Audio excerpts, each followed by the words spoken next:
Hello. Welcome. Hope you've all had a good week. Hope the night finds everyone well.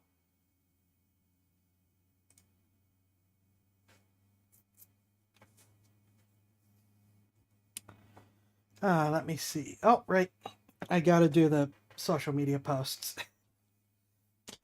Say that I'm actually streaming. It appears though the art bots are back and forth, so fun.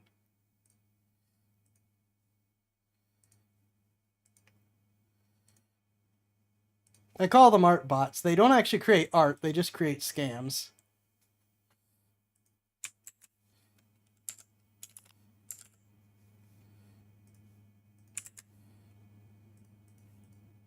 Okay, so that's that.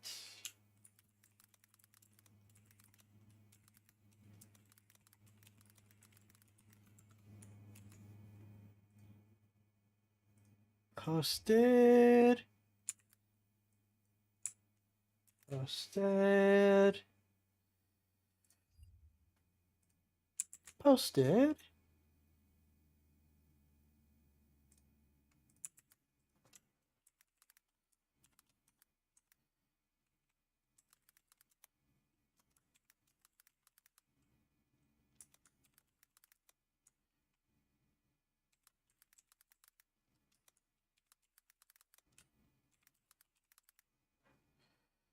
Posted.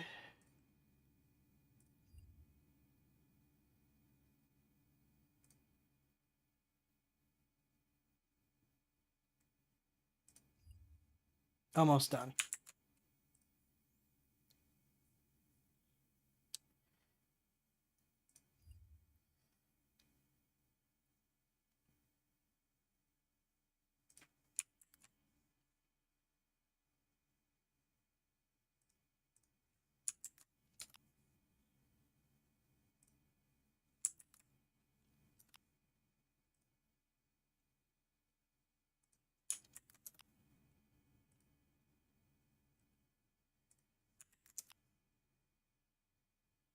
There we go.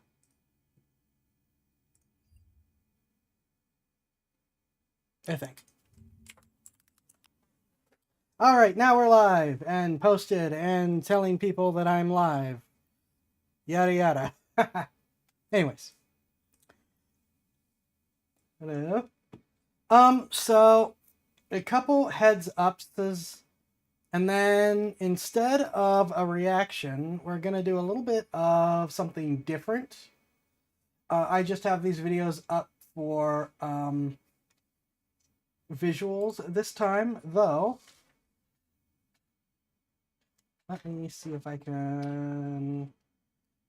There we go. Make it a little bigger, since it's for the visual, not for the video.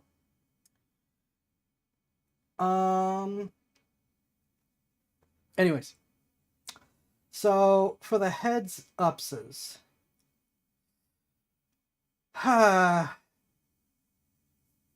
so for anyone who hasn't seen, Nintendo has made a new announcement. Several. One, they have removed using PALs to glide in Palworld as part of their lawsuit. I think I have saved an old version of Palworld where that will remain. I will have to check it. I haven't had a chance yet, but just trying to tear the game apart piece by piece. And Nintendo has announced that they will be checking your media and chats. They will be monitoring you. And if they think that you are doing anything they don't like, which we know what they think about emulation and stuff, and note, not that they have proof, but that they think you're doing it, they will ban you and brick your Switch. And I blame everyone who went out and bought a Switch too. Because what happened was, after all the complaining and all the pushback over Nintendo's bad actions, everyone still turned around and said, Yeah, but we're still going to make it sell out on the first day. I am unhappy with the Nintendo gaming community over this. But I do think that you should be warned about the fact that Nintendo isn't looking for proof, they're looking for suspicion that you are doing things they don't want you to do, at which point they will brick the Switch. Not just disable it or disconnect it, they will brick it. Of course, this is all coming in the, of course, other things that have happened with just the clear go ahead to do whatever you want to the game community. Stuff like Xbox's massive price increases, which are completely pointless. They're sitting here blaming tariffs. Most of the Xboxes that they raised prices on have warehouses full in the United States already. They're not paying any more on those. And with the massive push for digital delivery, there isn't really much of a point to that because you're not paying tariffs on the digital purchases. And it costs them literally nothing to provide that. So I am very unhappy with what's going on in big gaming news right now. I will tell you right now, the Expedition 33 is coming after Chrono Trigger, minus something getting in the way. I will probably be paying the premium just to help support the indies who ran away from this kind of behavior. Also, I just discovered tonight that Streamloots has added cards for Expedition 33. So when it looks like we're going to be ready to start that up, I will add that to the rotation so that y'all can enjoy the Streamloots cards. Speaking of which, I got to make sure that I remembered to do this.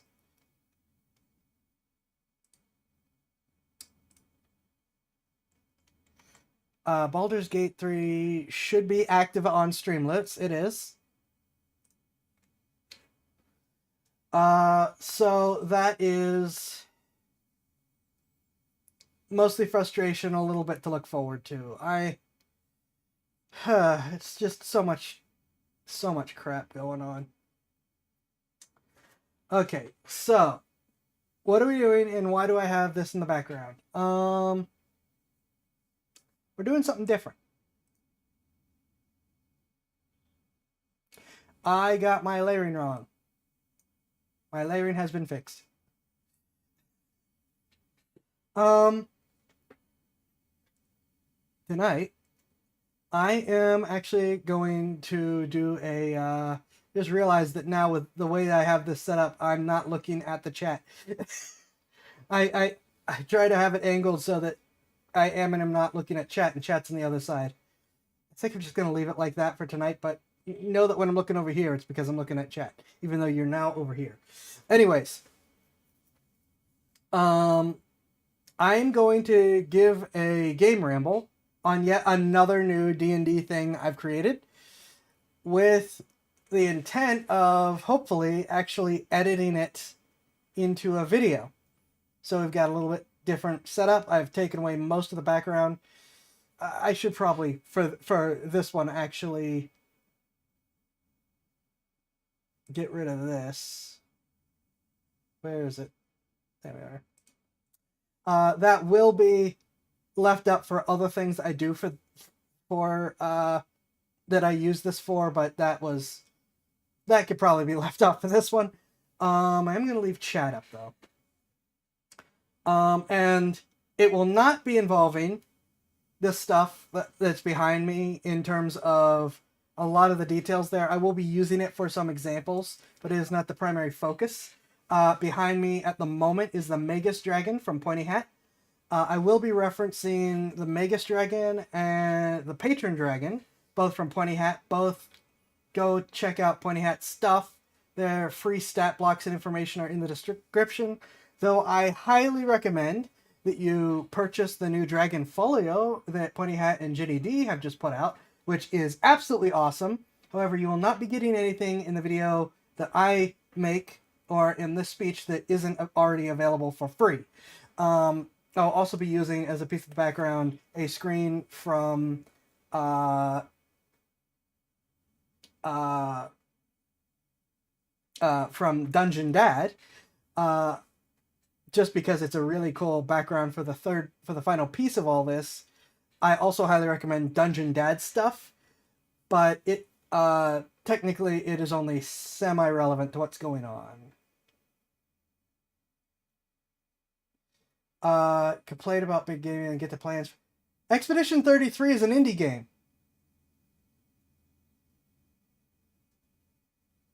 Expedition 33 is an indie game.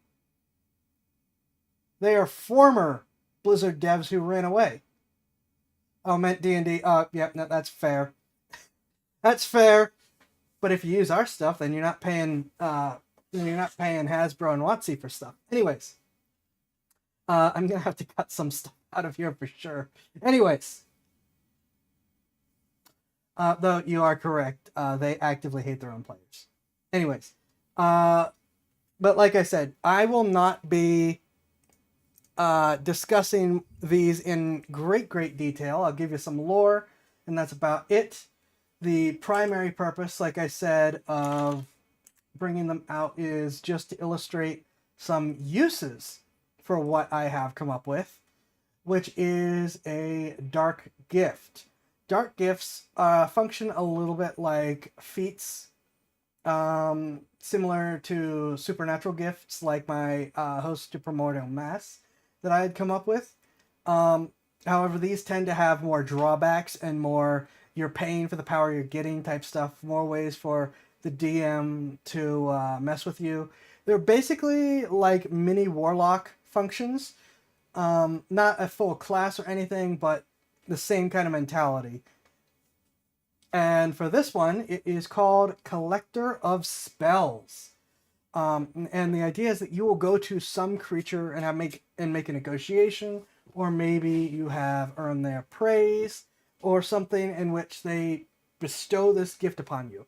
And it does a couple things for you. And I tried to make this kind of generic. Obviously, with the name, it sounds like it's going to be a very caster-heavy type dark gift. But the first thing it does makes it class agnostic, and in fact player class agnostic, and that you gain a number of spell points equal to your proficiency modifier. And spell points are an alternative use to spell slots. If you must use spell slots, it means that you will get one first level spell slot. Spell points are basically a mana system for D&D, where instead of the individual slots, you just get a pool of points that you can cast spells from, and they are interchangeable with metamagic. So with like sorcerers, you just get a metamagic and spell point pool that's unified, and you just do whatever out of it. And this means that even if you are not a caster class, you get at low levels 2, and at higher levels up to 6 spell points, which allows you to cast between 1 and 3 first level spells, 1 to 2 second level spells, or 1 third level spell per long rest. So you get some casting capability, and marshals, even just getting a single spell, if you pick the right spell, it can be a big game changer at the right point in time. So this is the first thing, is that it gives you a little extra magic. Full casters aren't going to care about it a whole lot. Half casters are going to be like, ooh. And the marshals are really going to enjoy that because it's just that more of a bonus since they don't have any to start with. The next thing it does, which is also going to make different classes happier or not as happy, is that the wizard benefits from this the least, is that whenever you learn a spell, you may choose from any spell list. Wizards already have a massive spell list. Everyone else is significantly more limited, and the ability to choose from anyone's spell list is a pretty big deal and gives you a lot more variety. I know warlocks in particular are probably super happy about that, because warlock spells can be pretty limited. And so with that, it really opens up your ability to learn spells. And the big one that are going to make wizards mad, but I promise you're still special snowflakes, don't worry, we'll get to it, is that you can learn spells not just off of leveling, which is a particular importance to the marshals who are like, great, I have the ability to cast a spell, and I have the option to learn spells from any class list, but I don't have the ability to actually learn the spell. Now you do. You memorize it. It functions like with the sorcerer or the druid or whatever, where you just know the spells. You don't have to worry about preparation. And you can learn them from scrolls. You can spell books. You can now learn them from enspelled items, which is a big change. I don't think, unless there's a new 2024 rule, wizards cannot learn them from enspelled items by default. However, it does take 3 hours instead of 2 per level of spell in order to learn it. So it does take you longer to learn them via memorization than a wizard just writing them into their spell book. There's a second cost, but we will get to that afterwards. You can also now learn spells that you see being cast. Whenever someone casts a spell, they can be friendly, they can be enemy, they can be shooting you, whatever. It is a DC 10 plus the level of cast Arcana check in order to identify the spell. Which means even if someone is casting the level 1 magic missile, if they cast it at, say, level 4, it is a DC 14 Arcana check instead of a DC 11. And you need to use your reaction to do this. Then, within an hour, you get a single chance to make a DC 15 plus level Arcana check in order to actually learn it. So it's fast, doesn't take you 3+ hours, but you've got to make these checks, and if you fail either one of them, that's it. And you can only have one spell recognized at a time. So if someone fires off 4 spells in a fight, you're only able to pick up one of them by reaction and go, I think I know what this is, and I want to learn it. So you gotta pick and choose what you're doing there. But it does let you snap these spells out of the air. And wizards, a wizard with the collector of spells is really going to enjoy this, so it's not like they don't benefit from it. But it does do more than their regular ability of 2 hours and 50 gold per level of spell from a spell book or spell scroll. However, that is where the second thing comes in. Weekly, assuming you're learning spells each week, which if you're not, then this doesn't count. This is only a week that you learn spells. You must pay tribute to your gifter at a rate of 100 gold pieces per level of spell, which is twice what wizards have to pay per level of spell. And what you do is you create a little ritual, which is set by whoever gave you the gift, and you place out your tribute. It can be gold. It could be other things. It could be the gifter decides what they actually want. I'm just putting a rough gold equivalency estimate, though it can be worth less gold, but is much rarer. There's a lot of room here. But generally speaking, you have to pay this tribute for this knowledge that you are able to gather thanks to this power. You can attempt to put it off by a number of weeks equal to your proficiency, but it will also increase the amount of tribute owed by 50% per week. And this has a potential to make your patron, your gift, or whatever unhappy because, hold on, I gave you this power and you're not paying me you're not giving me what I am owed in thanks for this power. And they can actually draw you to their location, especially if you exceed your ability to delay. They'll draw you to their location. They don't have to bring the party with you. It could just be you stuck there with them.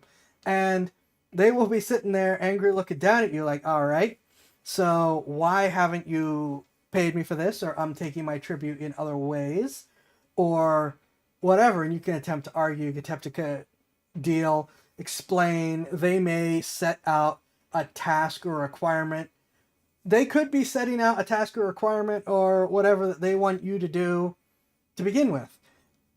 if this is earned mid-game, of course, it's possible that you will have completed something and gotten it as a gift and not have to worry about tribute. So again, there's a lot of wiggle room here, but generally speaking, this is not intended to be a particularly benevolent pact with whatever is giving this to you. It is a dark gift. Whatever it is expecting to get something out of it. And even if they give it to you for free, they are still getting something out of it. This is not intended to be given by creatures like gods or deities or whatever that don't have a stat block. This is intended to be given to you by different creatures, which is why we have our friends behind us. That they may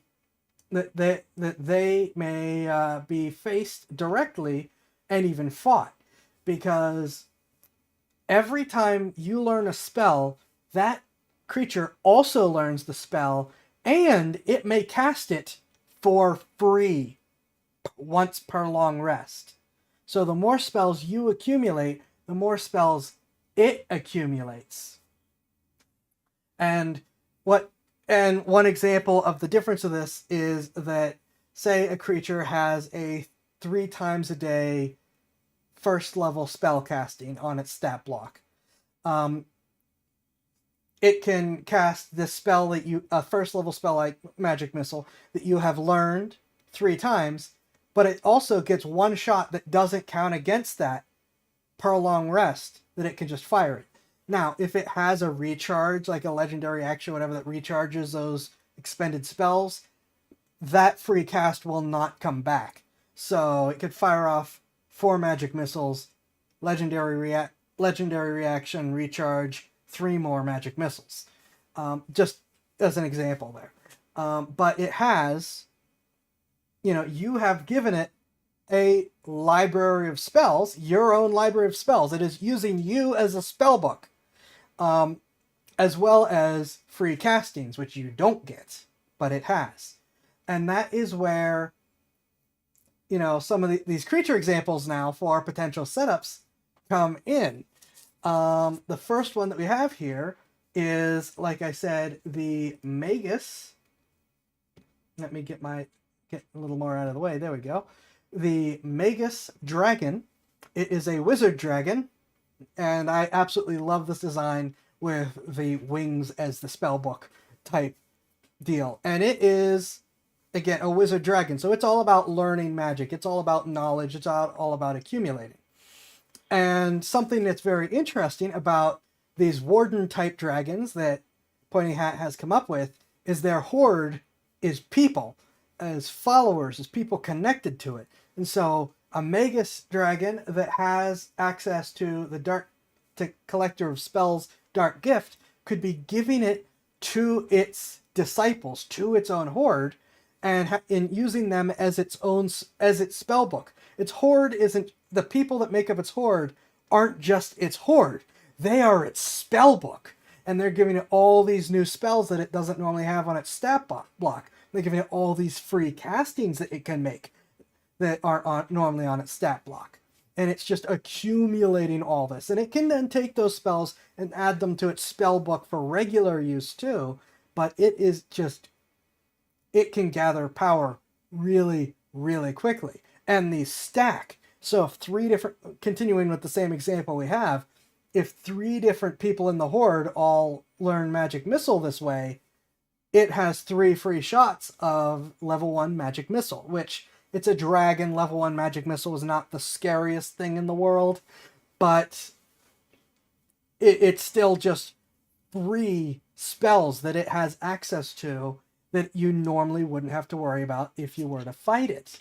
And that is the thing where maybe you and your gifter have a falling out and you have to fight it. And it's using your own powers that you have gathered against you. That can be a problem now, can't it? And that kind of comes into, I just realized that by doing this, I do not have access to the tab, so I have to keep it down here. That comes some into the next one, which is the Patron Dragon. which I have things to say, I want to say about this dragon in particular, but I don't. I want to do a whole review of the Dragon Folio, but it's a purchase thing, and I don't want to just put the whole folio up on video or stream. So I haven't figured out how I'm going to handle that yet. But I really, really, really like the Dragon Folio. Anyways, patron dragons are effectively dragon warlocks, and they, you know, function as both patron and recipient of that kind of warlock type power. And much like regular warlocks, they don't have a lot of magic. And in fact, I found it really funny that the patron dragon's main fighting mechanic is to throw its horde of people against you while it sits in the back and spams Eldritch Blast. It gets four shots a round, and the regular old 1d10 plus 5 Eldritch Blasts. And I'm sitting here going, you're a dragon. You're supposed to be scarier than that. But that means that it is the another perfect dragon to be using the Collector of Spells. Because if it spreads this out and uses all these other people as its grimoire or Book of Shadows or whatever, now it has a ton of spells that it can use. And all these people have gone out and gathered its power for it. So how are you going to handle that? If you take out the horde first, you deny it that magic. But then you have to take out the horde first. Or you can just see if you can fight your way through it when it has access to all this power from its horde and is actively summoning them to throw at you. But it seemed like a really great example of something that would really, really want this kind of capability, because it's not super concerned about variety of spells. It just needs those spell slots. Anyone who's ever played a warlock knows exactly what I'm talking about. It is painful having to worry about just having, oh, well, I've got 2 shots a day because we're not taking a short rest because no one else needs to take a short rest but me. So, and it can do that too. It can go short rest and get it with a couple spells that it has back, which is cool. That will not work though with the with the Book of Shadows spells though. But again, the idea of using its cult, because most Warden Dragon hordes are very, very culty, using its cult as its battery, as its magic battery. So I thought that was also very, very fitting. I did not create the Collector of Spells for this. I didn't know the folio was coming out until after I'd already created it. But these two in particular seem like great examples for this. And the final one is not a dragon, though we're going to have a dragon as a background because it's cool, is from Dungeon Dad, who created here the Hag Dragon.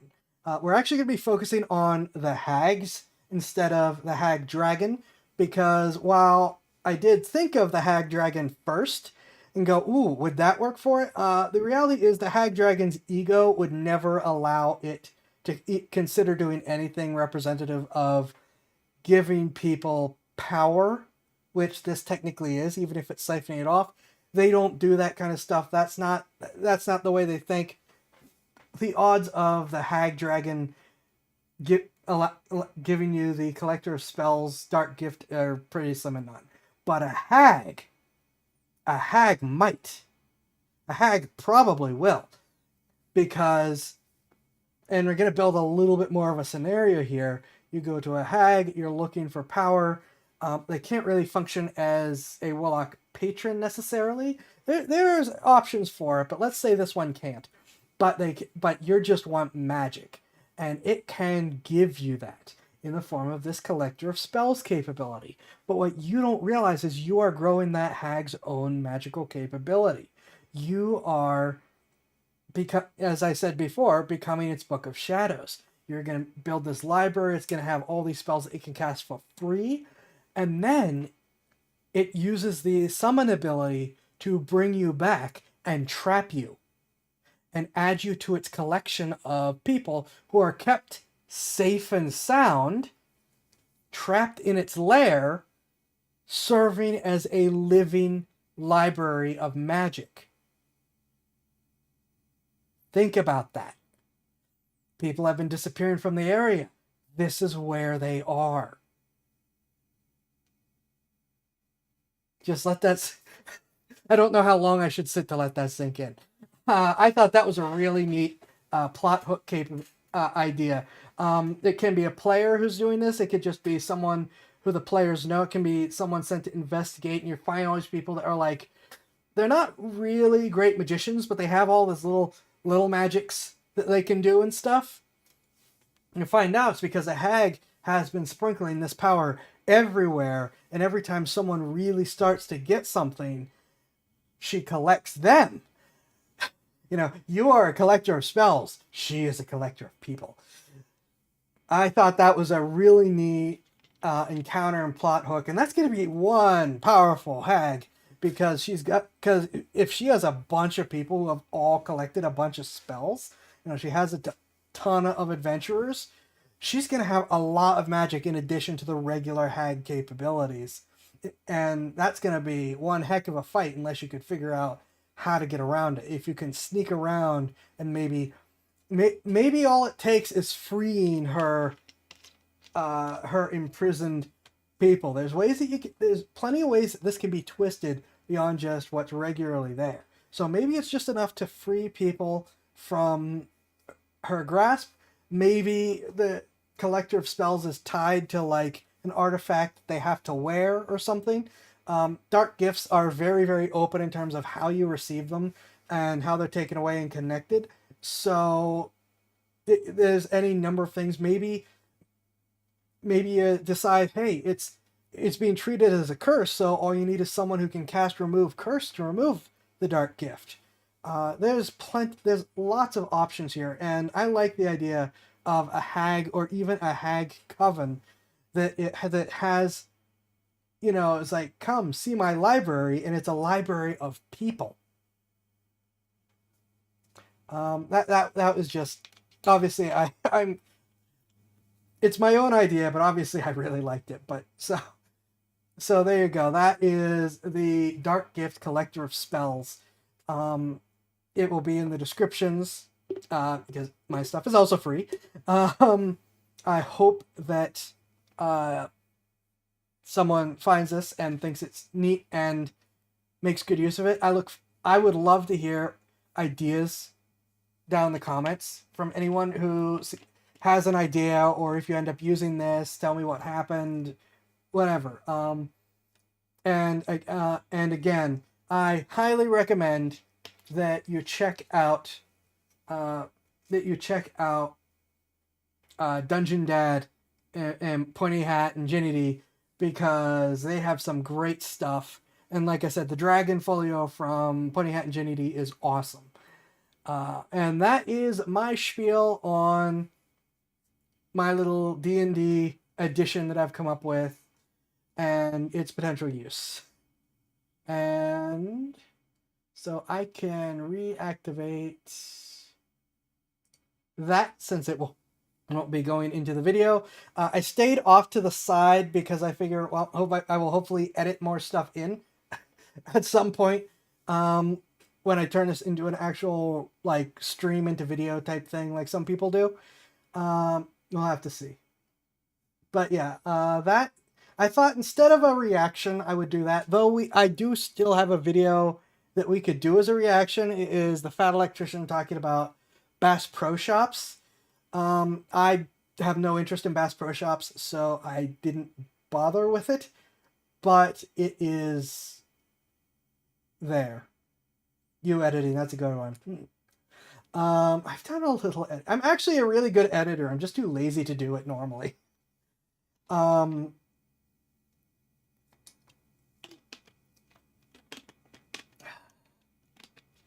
yeah, that is that. I don't see a reason to extend this out with the Bass Pro Shop. Maybe after the break, midway break, we'll have to see. In the meantime, though, I think we're gonna move on to Harvest Moon 64. So let me do that.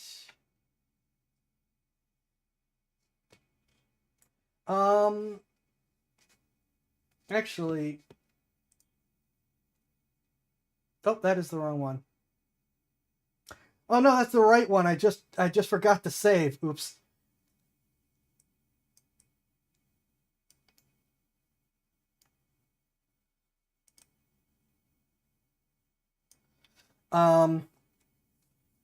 Maybe we'll see how gaming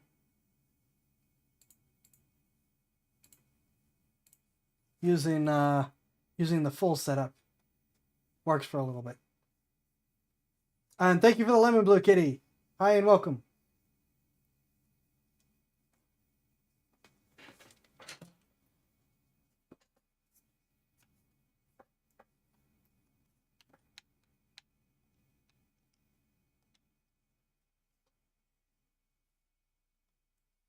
And I am still working on the actual splat. It's just, there's a lot going on.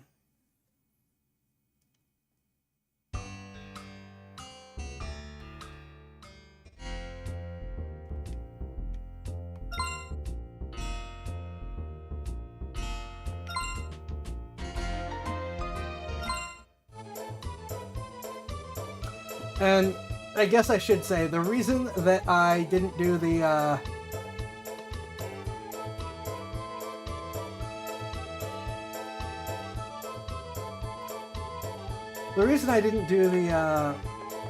video, put in, like, back... What is happening to my eyes?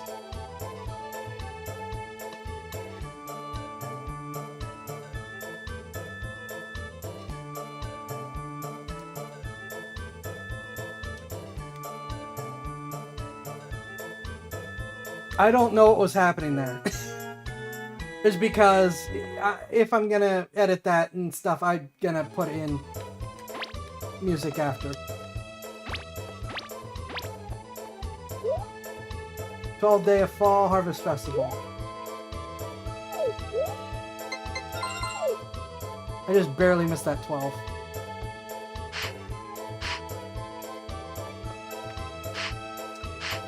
I'm just having a night.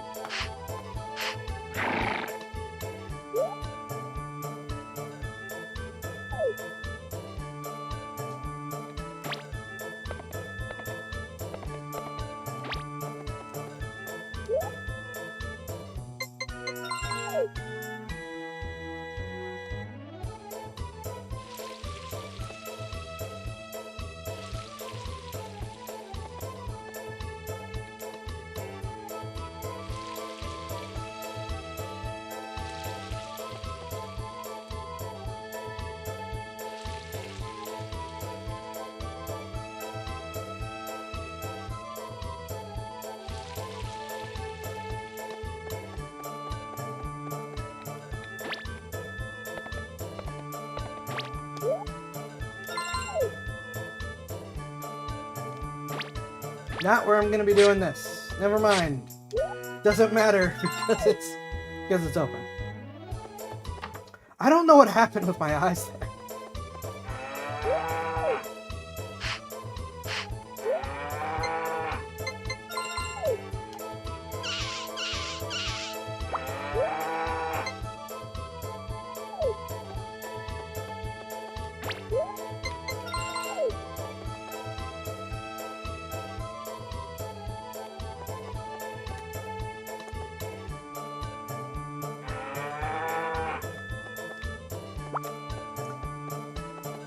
Right, we're chopping wood. We're worrying about chopping a lot of wood right now. That's right.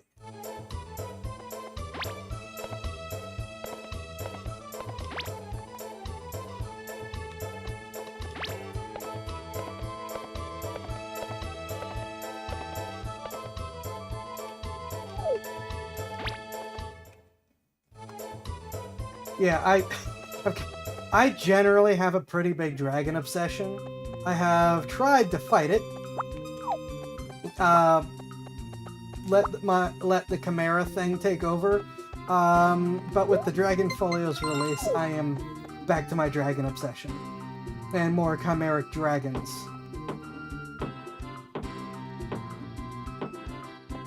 There is some absolutely great stuff there.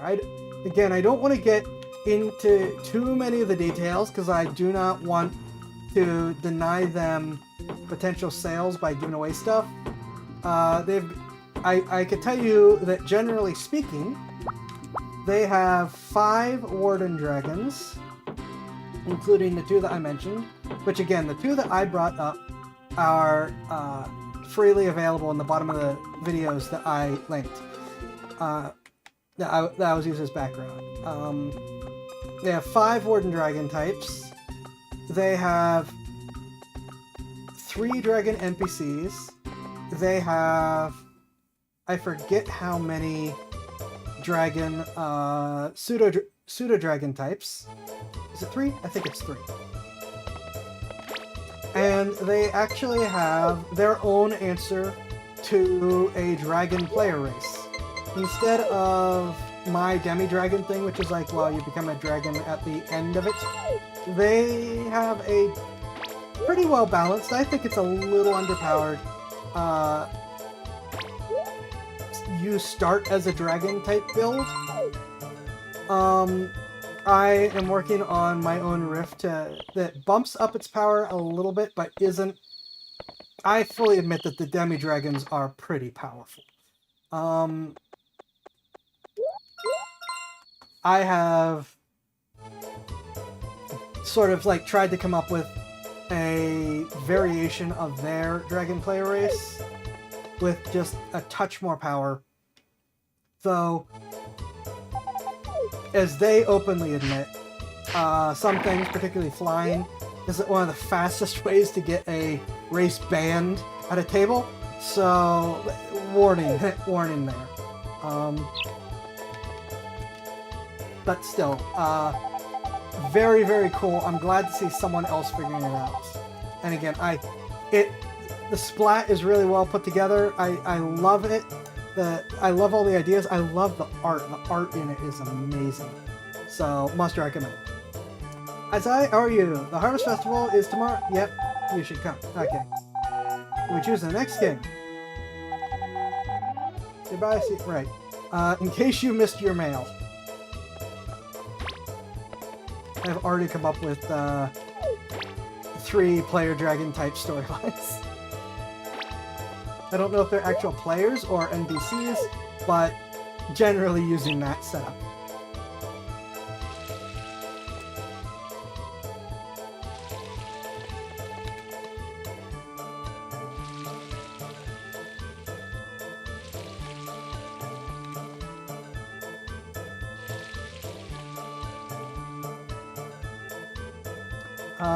Again, I don't want to nerd too much about some of this because as awesome as it is, it's like, nope. Some of the stuff relies on what's in the book.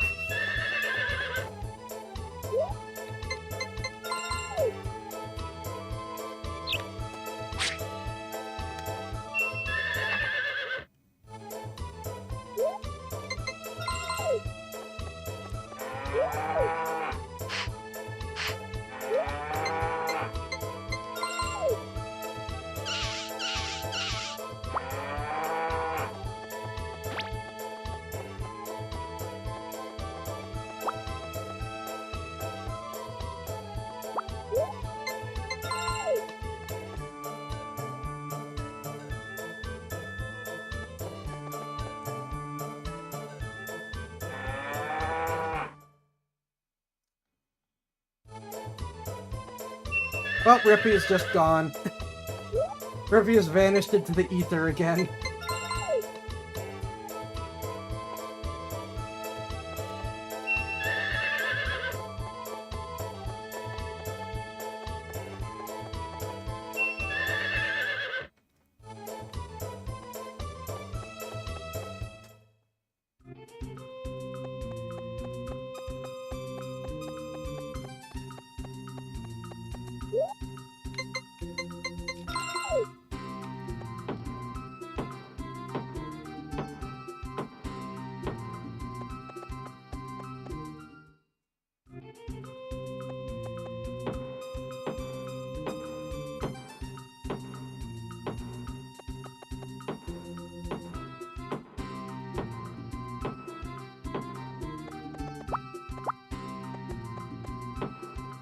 There were two in the other spot, weren't there?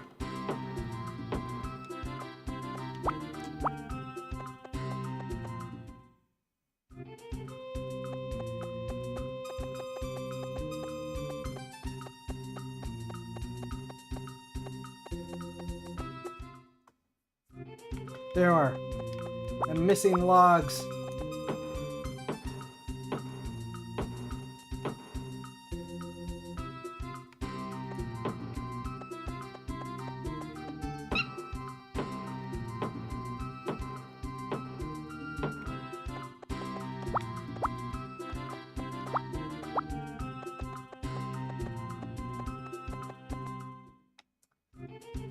Ah.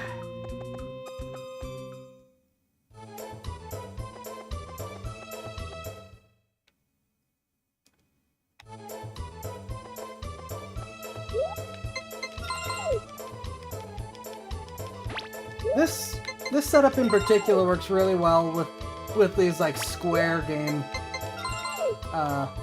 views instead of the normal widescreen. Baldur's Gate, I think, might have to revert to the other one though.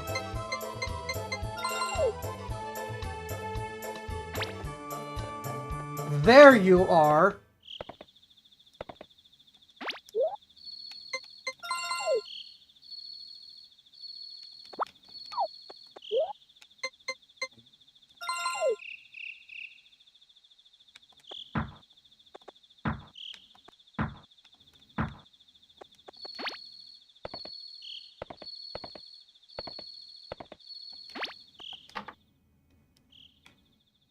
Right, Harvest Festival. No chopping wood, no foraging.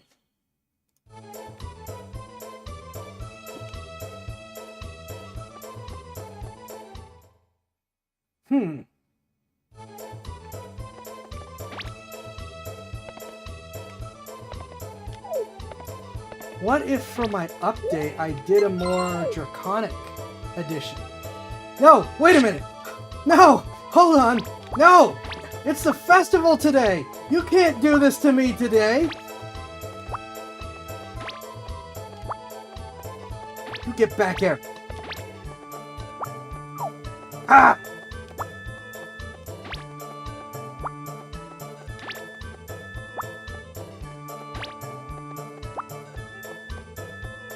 Get back here! What is your problem?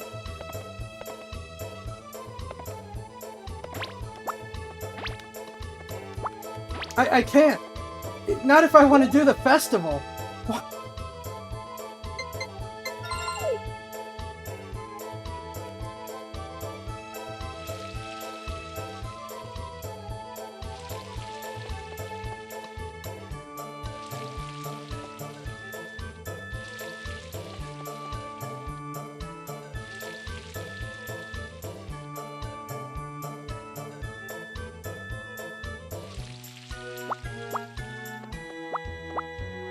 Gonna have to cheese it a little.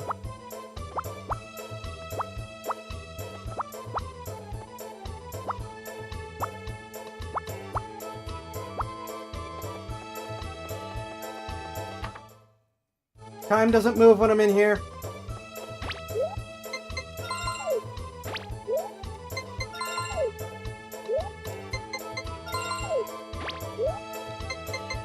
It's only a partial harvest, but I don't have a lot of other options.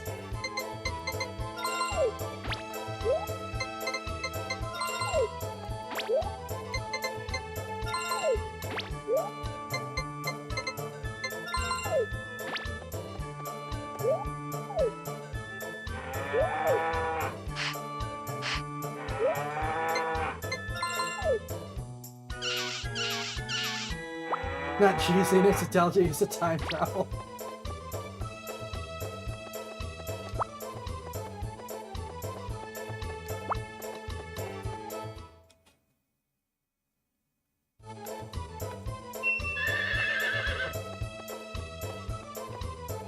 Grippy, working with you is painful.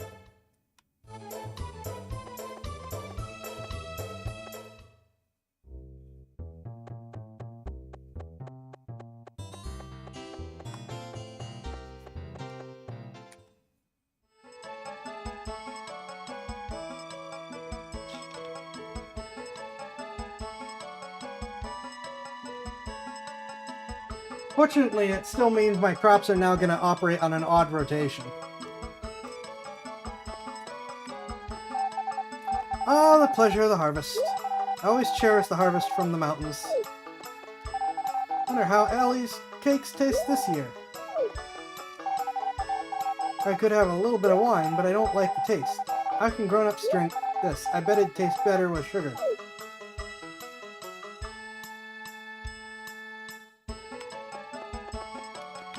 You should absolutely not know what wine tastes like. Glad we had another good harvest. Hi, this is my special herb salad. Try some. What's that puckered face? Is the taste too strong? I said it was good! Be thankful for the blessings from the earth. Hey, stay a while, at least today. Oh, you look so happy. Oh, the vegetables I washed off. You know, I tried not to ruin the unique flavors of the ingredients. Your cakes are great. Oh, hello, Zai. You cooked this. Why don't you try some? I'm glad you like it. Hello, Zai. I'm glad we have nice weather. Autumn, clear skies, stout horses. Horses also eat too much during the fall. There you go. If the coin's inside the cake, you're the next king. It was very good. Next year's king is Cliff! Congratulations! The king will play an active part in next year's Sewing Festival and Spirit Festival. Let's start the dancing, everybody. Cheers, your partners.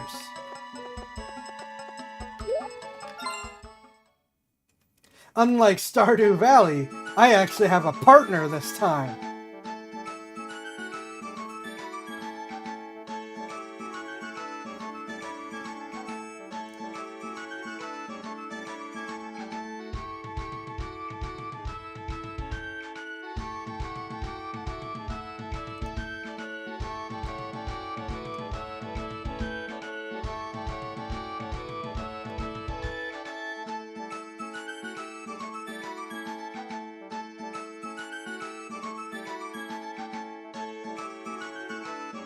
Does this feel a bit Irish?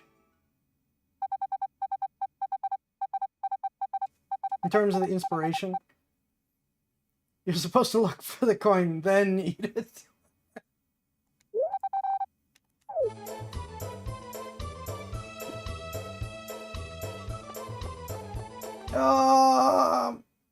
I guess this is probably as good as it's gonna get, though.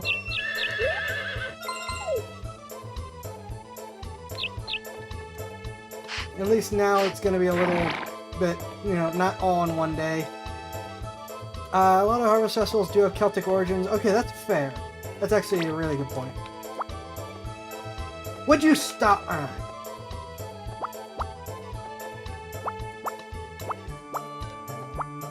going to keep doing this.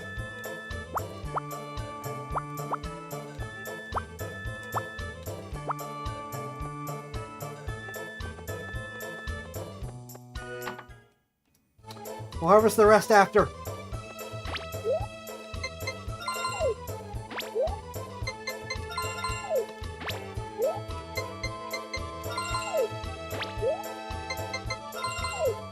You get a water after your harvest.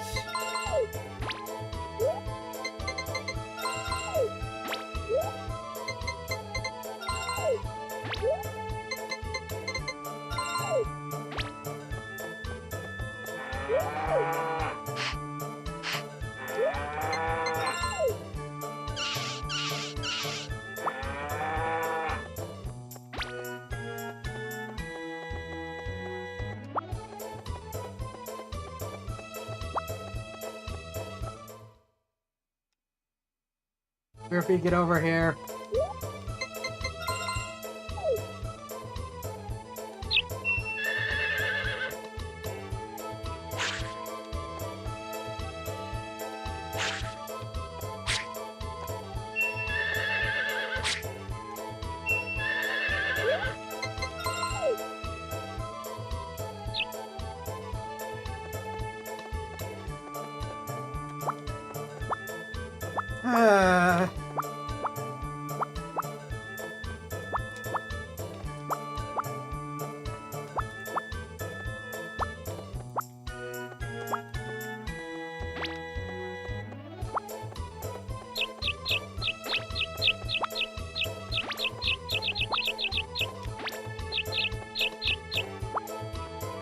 Rippy!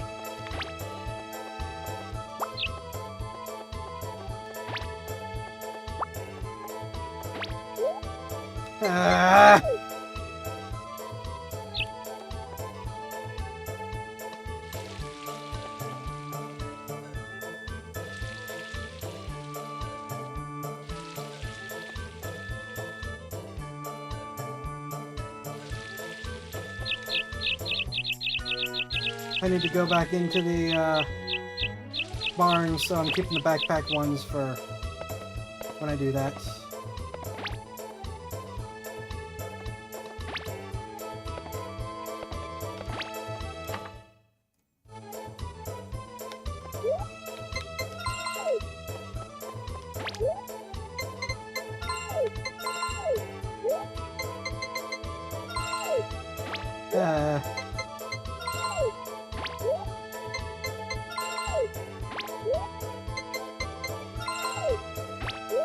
Also, I realized that a point that I could also make to you about talking about a company that absolutely hates its customers, I'm not giving them any more money. I have the books I need. I've had the books I need for a long time. WotC and Hasbro aren't getting any more money out of me.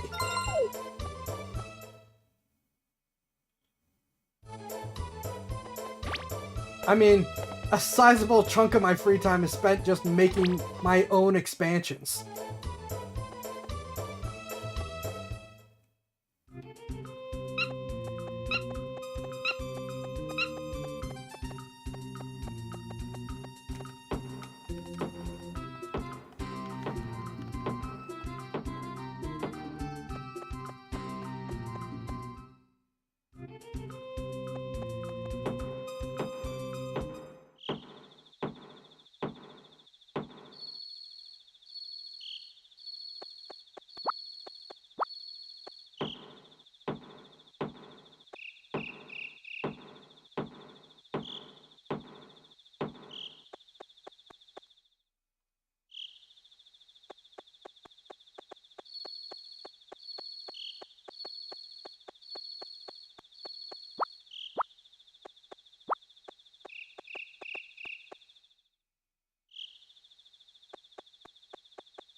Just immediately runs away.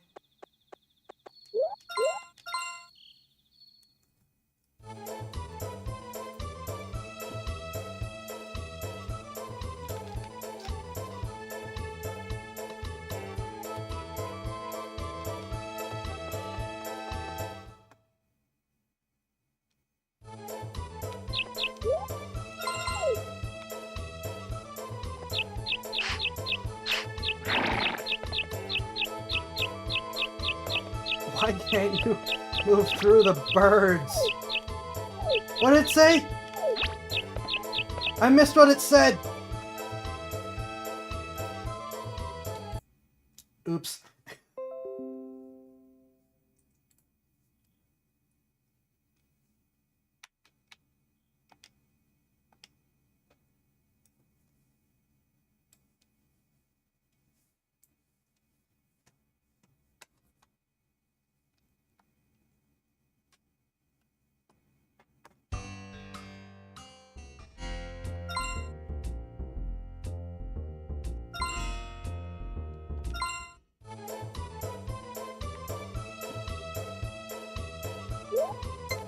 What a weird thing for the game to crash.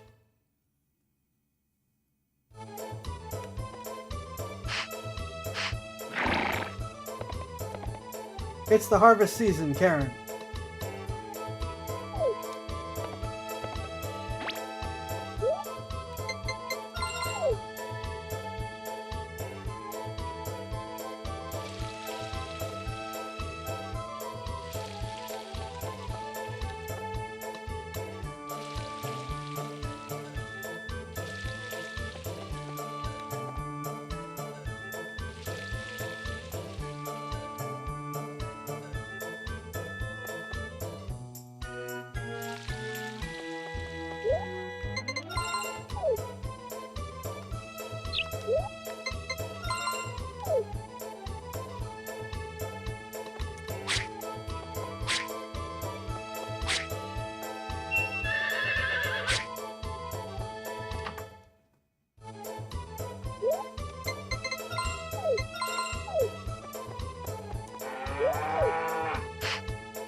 Wait a minute. I can get this while I'm not here.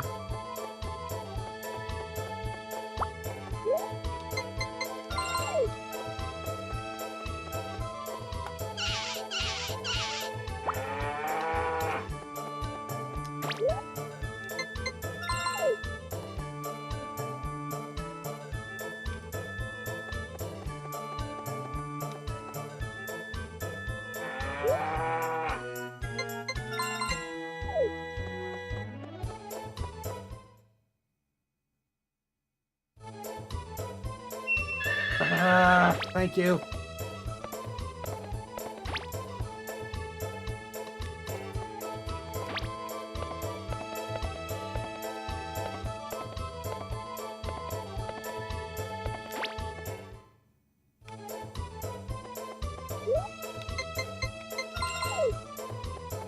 Sure, the tendency to run away from you to the other end of the farm was completely necessary.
Oh no, not you. You stay away from... Ah.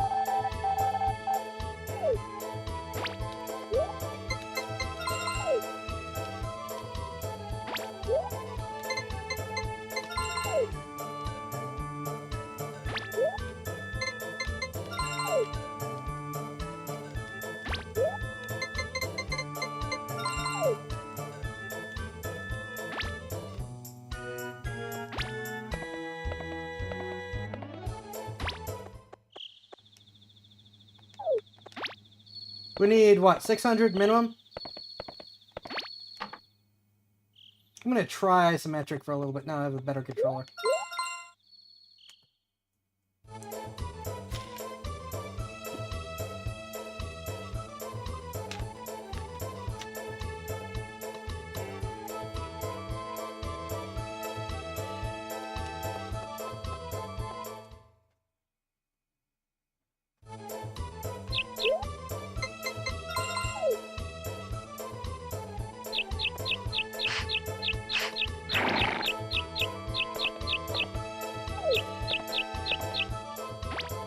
Yep, here we go.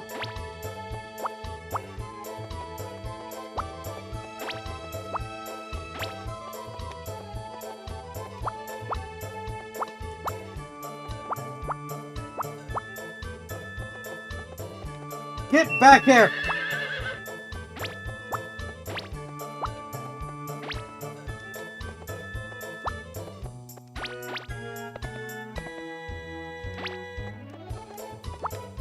Get back here!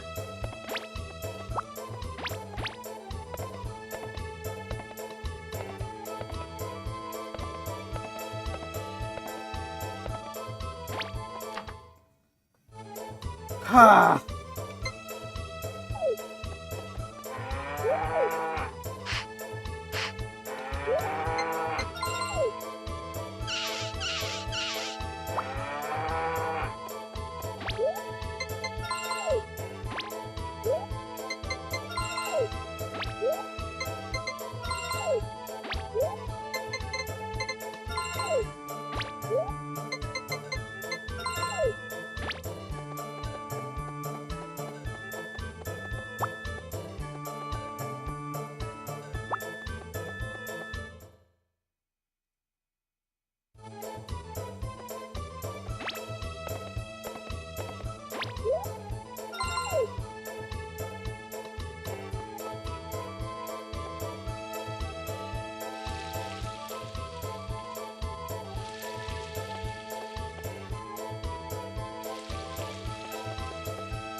Okay, the Amazon Luna controller is nice, but the Atari controller is better. Most of the time.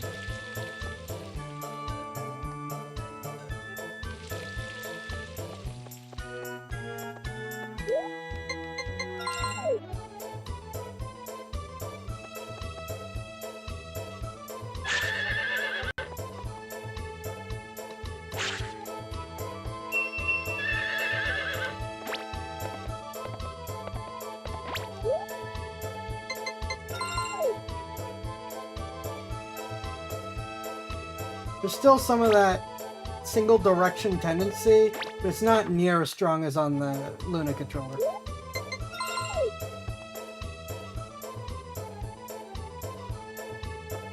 It accepts the angle better.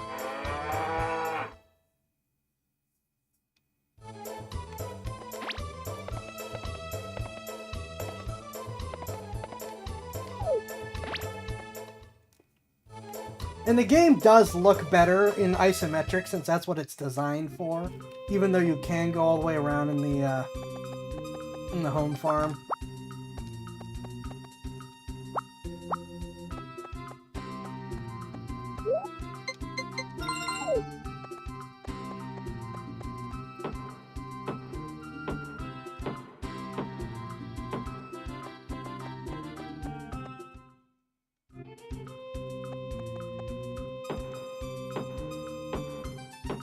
Yeah, the Amazon controller is weird because it is a bit light, but it doesn't have that cheap plasticky feel.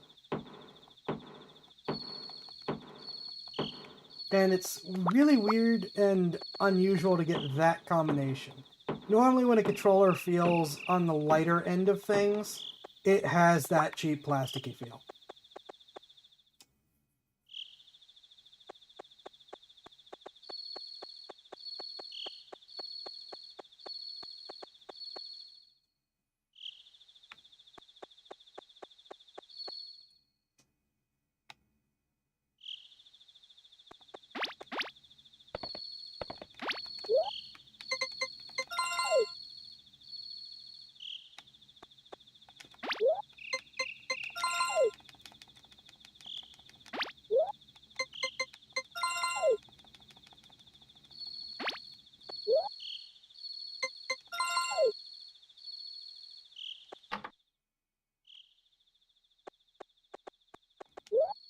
Not the crispest buttons I've ever used, but they are quite snappy.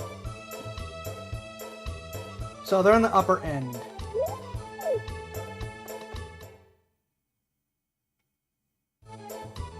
Now, I've never used the premium controllers, but yeah.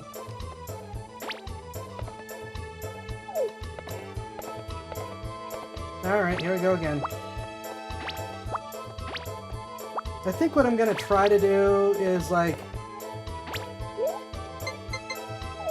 have the, do the outer ones and backpack the inner ones.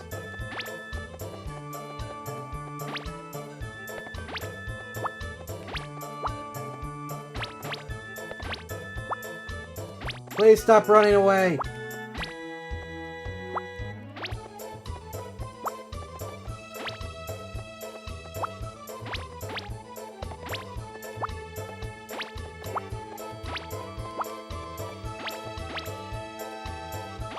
Not gonna quite have the backpack space, but I'm gonna get close-ish.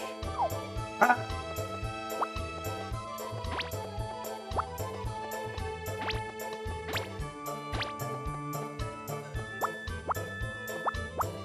Yeah, because I can only fit 8.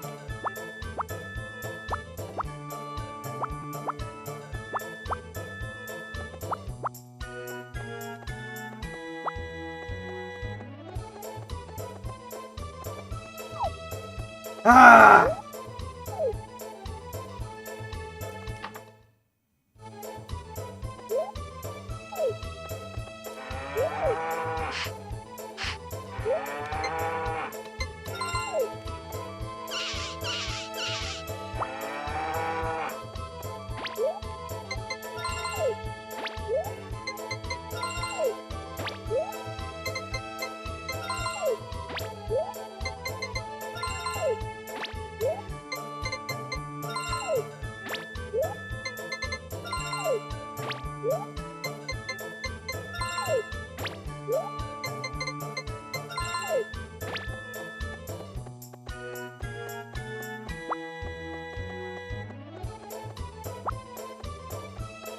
Well, I'm coming back in here again, so I guess I can just keep doing this. Be a backpack.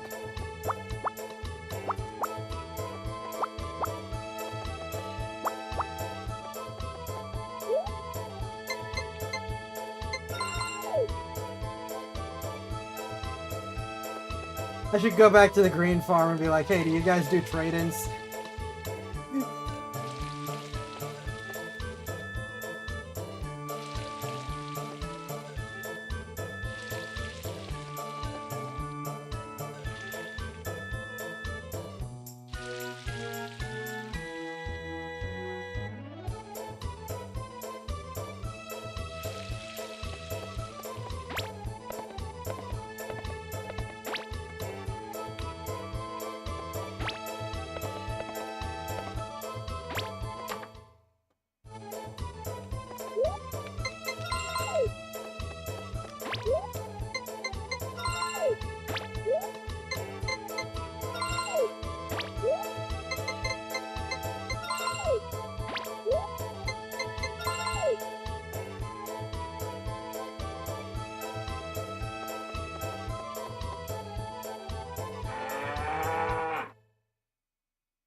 Hey, Dungeon Meshi, also known as Delicious and Dungeon Done for the season.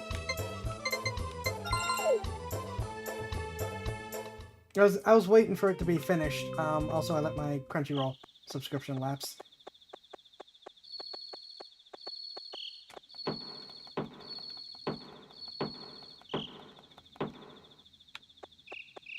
Kind of figured I'd let it lapse, let some of the stuff finish, and then go do binging again.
Only having a single song loop is the main reason why it's like, okay, I'm not gonna go quite to the halfway point each time I play this game.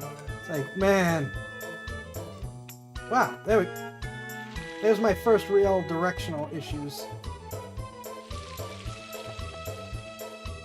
Oh, I already screwed it up.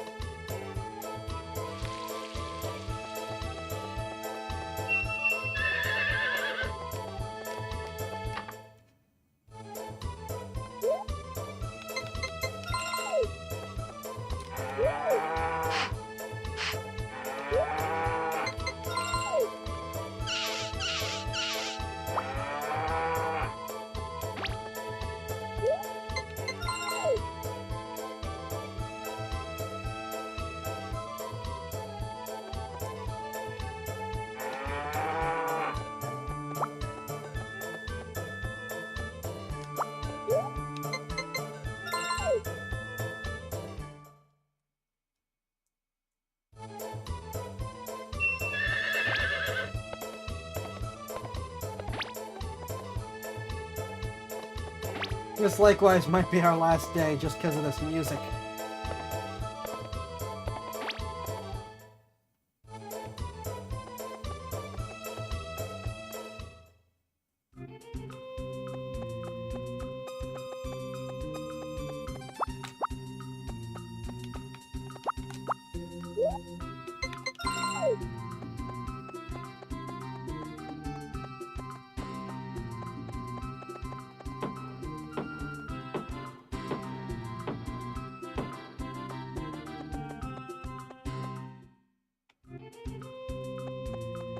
Yeah, I think I'll take my break early again, because that music is just a lot.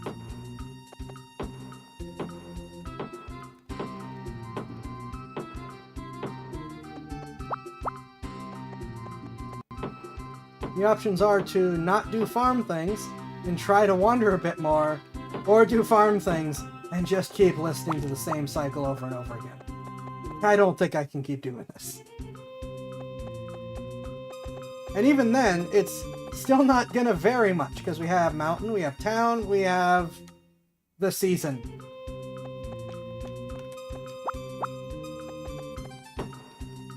And you can't say, well, it's a Nintendo 64 game, they can only fit so much on. There are other Nintendo 64 games with much wider variety of music and much bigger selections. Or bigger sound. Bigger songs. Bigger. They have longer loops with more variation.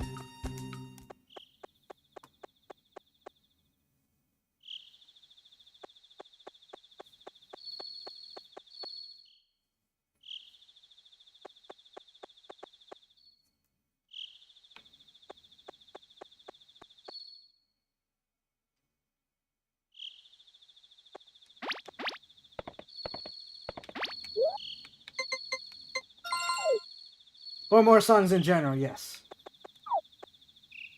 Ah!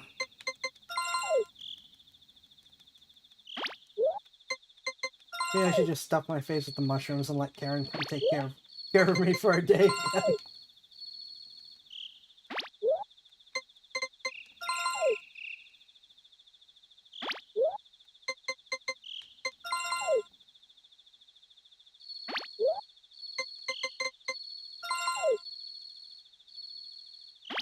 True, there are much worse tunes, but it's a lot. Which is why we're taking our break early. Also, hi, Rippy. But we're taking our break early because I can only take so much of that fall theme.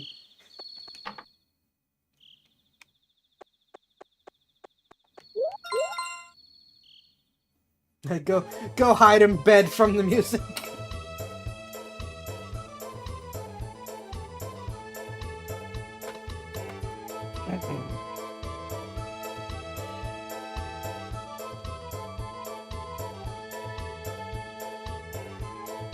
I'm gonna get up, as usual, some background music for you.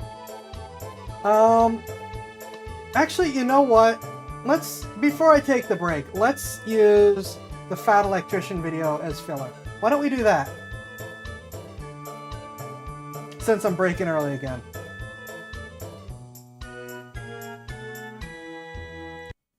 Let's watch the Fat Electrician video.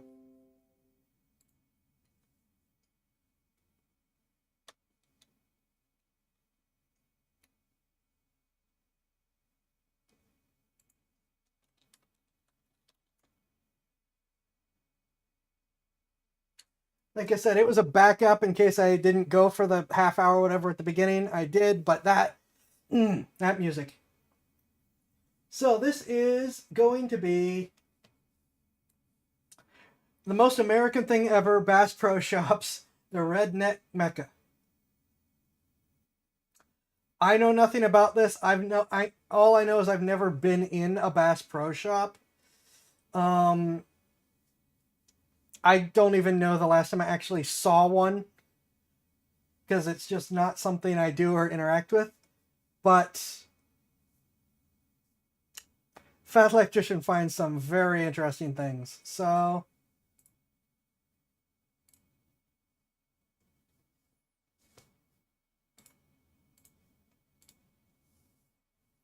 the most American thing ever, Bass Pro Shops by the Fat Electrician.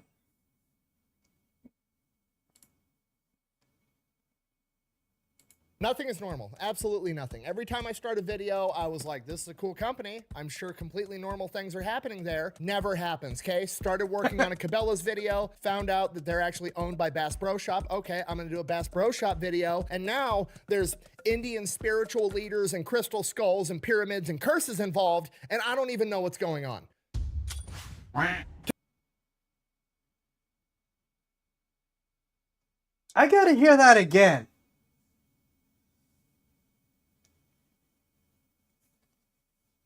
Nothing is normal. Absolutely nothing. Every time I start a video, I was like, this is a cool company. I'm sure completely normal things are happening there. Never happens, okay? Started working on a Cabela's video, found out that they're actually owned by Bass Pro Shop. Okay, I'm gonna do a Bass Pro Shop video. And now there's Indian spiritual leaders and crystal skulls and pyramids and curses involved, and I don't even know what's going on. I'm definitely lost. Today we're talking about the most American thing that has ever happened. That time that we took the world's 7th largest pyramid and turned it into a Bass Pro Shops. Okay, and just so we're all on the same page, it is not the simple fact that America turned the world's 7th largest pyramid into a bait and tackle shop that's the most American thing ever. No, the most American thing is the story of how it happened, because it reads like a redneck Indiana Jones script and it's absolutely insane, but we're gonna get to it right after a word from our sponsor. Delete me. Why are you dressed like that? Why do you have a Tech 9? I'm going to the farmer's market. Okay, that explains the outfit. Explain the Tech 9. Muriel's getting on my turf again. You look like you're gonna go do a drive-by in a carriage. All right, here's the deal. Super simple, straightforward business model. You give them money, they turn around and make sure the data brokers on the internet aren't selling your personal information. He's not wrong. What does that even mean? Okay, here's the entire internet and every free service on the planet inside of a nutshell. Okay, there's a saying, if you're not paying for the product, you are the product. What that means is pretty much anything on the internet that you use, that's a service. Also, that is a Tech 9 modified to take Glock magazines, so they're not like $60 magazines. I approve. Whether that be Google, Facebook, Instagram, Snapchat, all of it, okay? It's all an app. So one of two things is happening. They're either going to feed you ads, and that's how that company makes money since their service is free, or they're going to collect your personal information, then turn around and sell it to data brokers on the internet, and then they're going to turn around and sell it to whoever buys it, and next thing you know, you're getting 17,000 robocalls every single day. And that's where Delete Me comes in. They will look through all the major data brokers and find the ones that are selling your personal information and submit opt-out requests on your behalf, and then they are legally obligated to comply. And then they'll continue to monitor these data brokers, and if they get your information again, Delete Me will submit an opt-out request again. Basically, you're paying Delete Me to get rid of all the downsides of all of the free stuff on the internet, which I think is absolutely worth it. If you want to check them out, I'll have a link and a discount code down below. Let's get back to the video. All right, buckle up. Things are about to get weird. Alex Jones may or may not be involved. Regardless, our story begins in 1948 when Johnny Morris, the founder of Bass Pro Shops, is born. He grows up as the son of a World War II veteran that after coming back home from the war opens up a liquor store. That goes well, so he opens up another liquor store soon. He's got an entire chain of regional liquor stores called Brown Derby. Why on earth did they call it that? I have no idea. So then why did I bring it up? Because it kind of sounds like a gay bar, and I think that's funny. Moving on. So Johnny spends his childhood growing up in Springfield, Missouri. His dad owns a chain of liquor stores in the Midwest. There's absolutely no way that guy's not making a ton of money. There's literally nothing to do in the Midwest other than drink and figure eight race, which, if we're being honest, is just racing with an intersection while you're half drunk anyways. Hell yeah. So Johnny presumably has a pretty good childhood because his dad is taking him on all these hunting trips. He's going bass fishing out at Lake of the Ozarks, and he ends up becoming this huge outdoors guy. He goes off to college where he, and I quote, majored in fishing. You can do that? Comes back home from college, doesn't really know what he wants to do, but he does know it's a humongous pain in the ass to find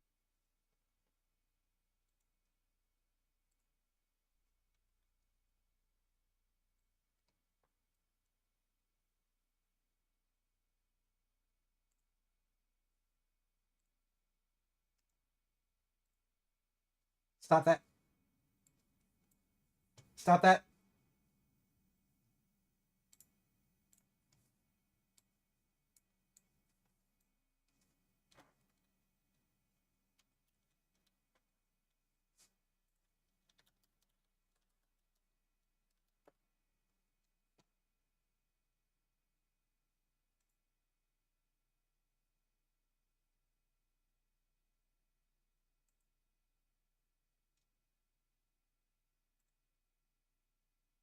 There are 4-year degrees in fishing.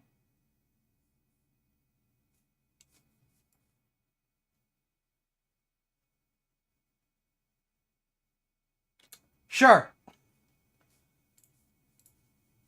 good fishing equipment, because remember, this is like the 1970s. There is no Amazon. You can't get on the internet and buy all the fishing stuff, okay? Bass Pro Shops doesn't exist yet. You got to know a guy that knows a guy that's making lures in his basement if you want to get good fishing tackle. So Johnny, fresh home from college where he just learned the laws of supply and demand, there's a huge demand for fishing stuff and there's a very low supply of it, figures he's going to fill that gap and he's probably going to make some money doing it. So he takes out a $10,000 loan, rents a U-Haul, travels the entire United States making connections with local bait and tackle shops and buying up all of their inventory, and then brings it back to Springfield, Missouri, and starts Bass Pro Shops in the back of one of his dad's liquor stores. Now, remember what I said, there is no Amazon. You can't get online and order all your fancy bass fishing equipment. You got to know a guy that knows a guy, and pretty soon Johnny Morris becomes that guy. His phone number is getting passed around the fishing community. You know a guy. I am the guy.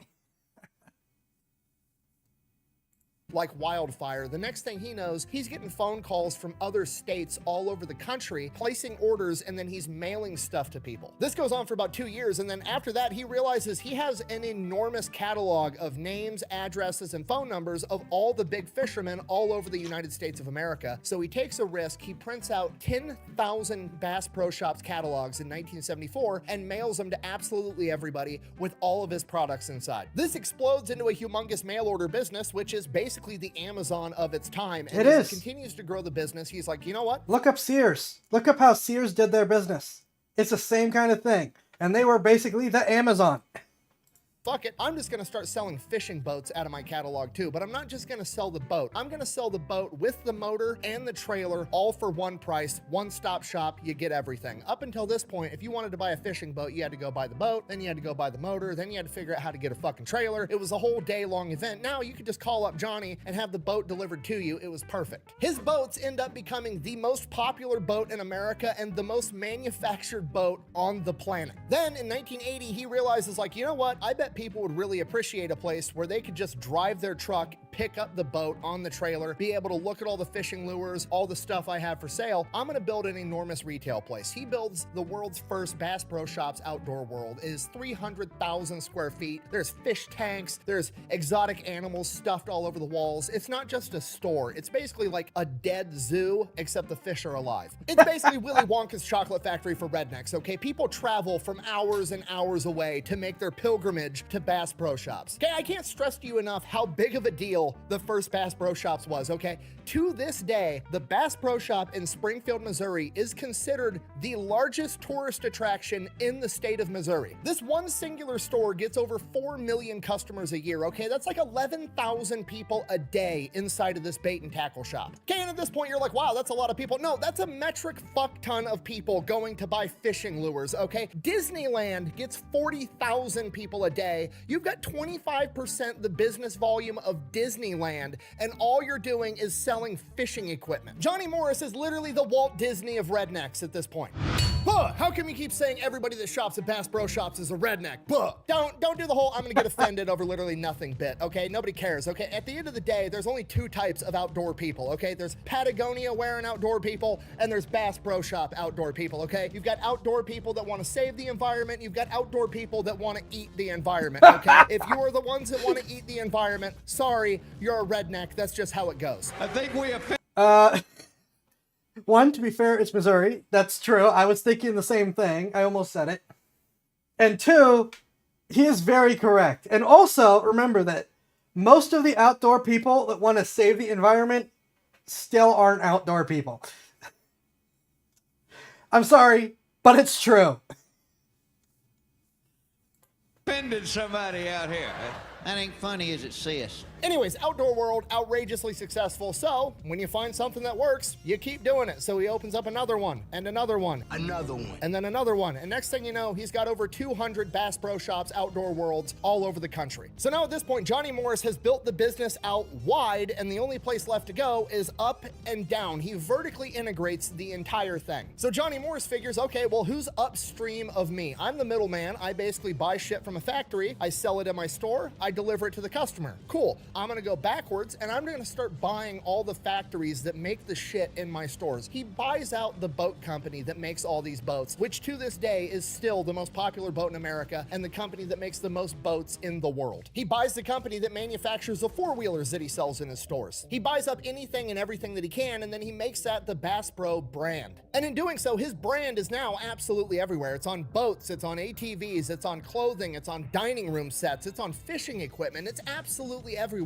to the point that everybody... How is fishing equipment not the first thing on that list?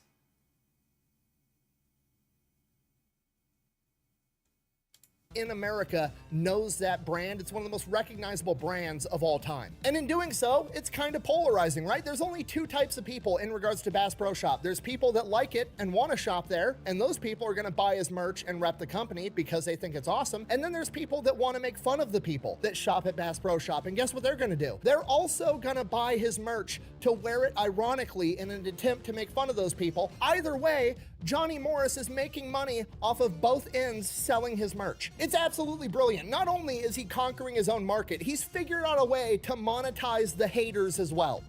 Hey, I'm sorry I didn't see you there. I was too busy blocking out the haters. So Johnny Morris has done it. He's vertically integrated everything. Like anything to do with fishing in America, he is inescapable. Like you got to go through this guy if you want to be able to catch fish, essentially. So he's like, okay, well, I need to expand into related markets. What's related to fishing? Hunting. Most people that fish hunt, vice versa. So there's another company, Very true. almost the same exact business model and storyline to him, but it's the hunting version, and that's Cabela's. So he buys Cabela's out for $5 billion and combines the brands together. After acquiring Cabela's, there's only one more I said that I've never done anything to do with Bass Pro. At this point, I have to take it back. I have bought stuff from Cabela's. company that he's actually competing with, and that's Sportsman's Warehouse. So he goes to buy them out too, and he gets like all the way to the very end. They're about to sign the contract, monopoly. and Bass Pro Shops is about to own Sportsman's Warehouse, and the government agency, the FTC, the There it Federal is. Trade Commission, has to step in and stop the purchase of Sportsman's Warehouse, because if he buys it, they're going to declare it a legal monopoly. He is not allowed to buy up any more of the competition. This is the worst. At this point, Johnny Morris is It's a shame they don't do that with any other industry, though, isn't it?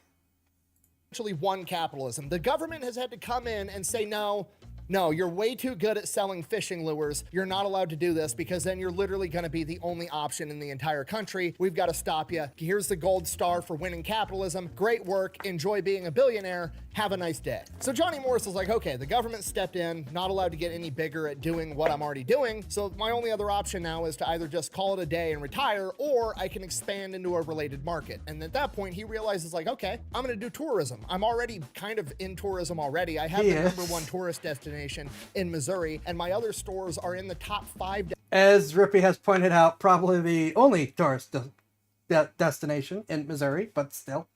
destinations in like 8 other states. So he gets more into tourism. He starts opening up Bass Pro Shop resorts, golf courses. He has a fucking music festival. And then one day, the Memphis Pyramid comes up for sale. And I know what you're thinking. Why the fuck is there a pyramid in Memphis? Great question. Well, in the 1950s, there was this architect that wanted to make a big-ass pyramid. He actually wanted to make 3 pyramids, but it never got that far. He never got around to it in his life, but his son also became an architect. And in the 1980s, he resurrected the idea, got the funding, and built the 7th largest pyramid in the world on the Mississippi River in Memphis. Right out of the gate, the Memphis Pyramid is extremely polarizing. You've got taxpayers that are like, I don't want you to take my tax money and build a giant fucking pyramid.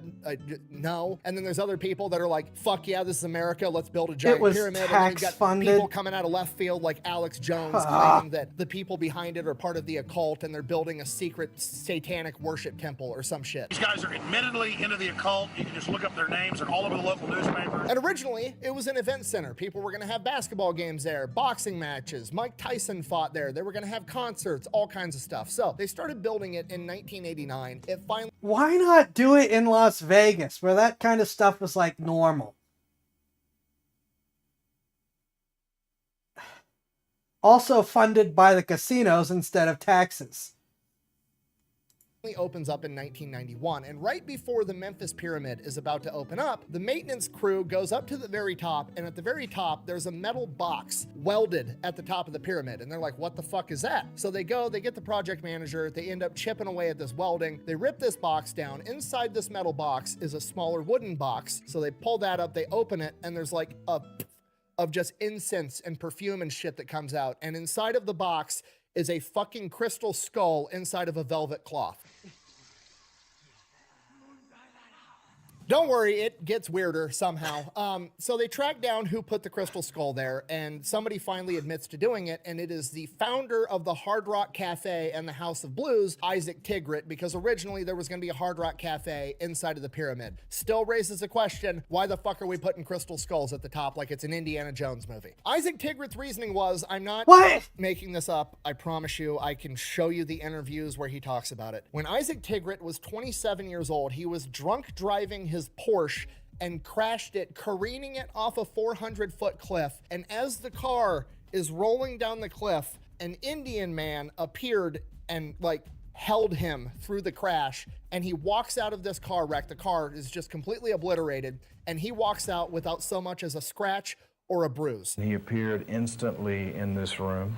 He picked me up and put me on a bed. He pulled my tongue out. I'm watching this from above. He places his hand on my chest and pushes on my chest, and the spirit went right back into my body. A couple years later, he's in a bookstore and he sees the Indian man that held him through this car crash on the back of a book and finds out that it's his Indian spiritual leader named Sai Baba. So he goes to India multiple times, ends up giving this guy millions and millions of dollars. I'm gonna be honest, when he was saying Indian, I thought he was using the incorrect Indian term. I don't know what to think at this point.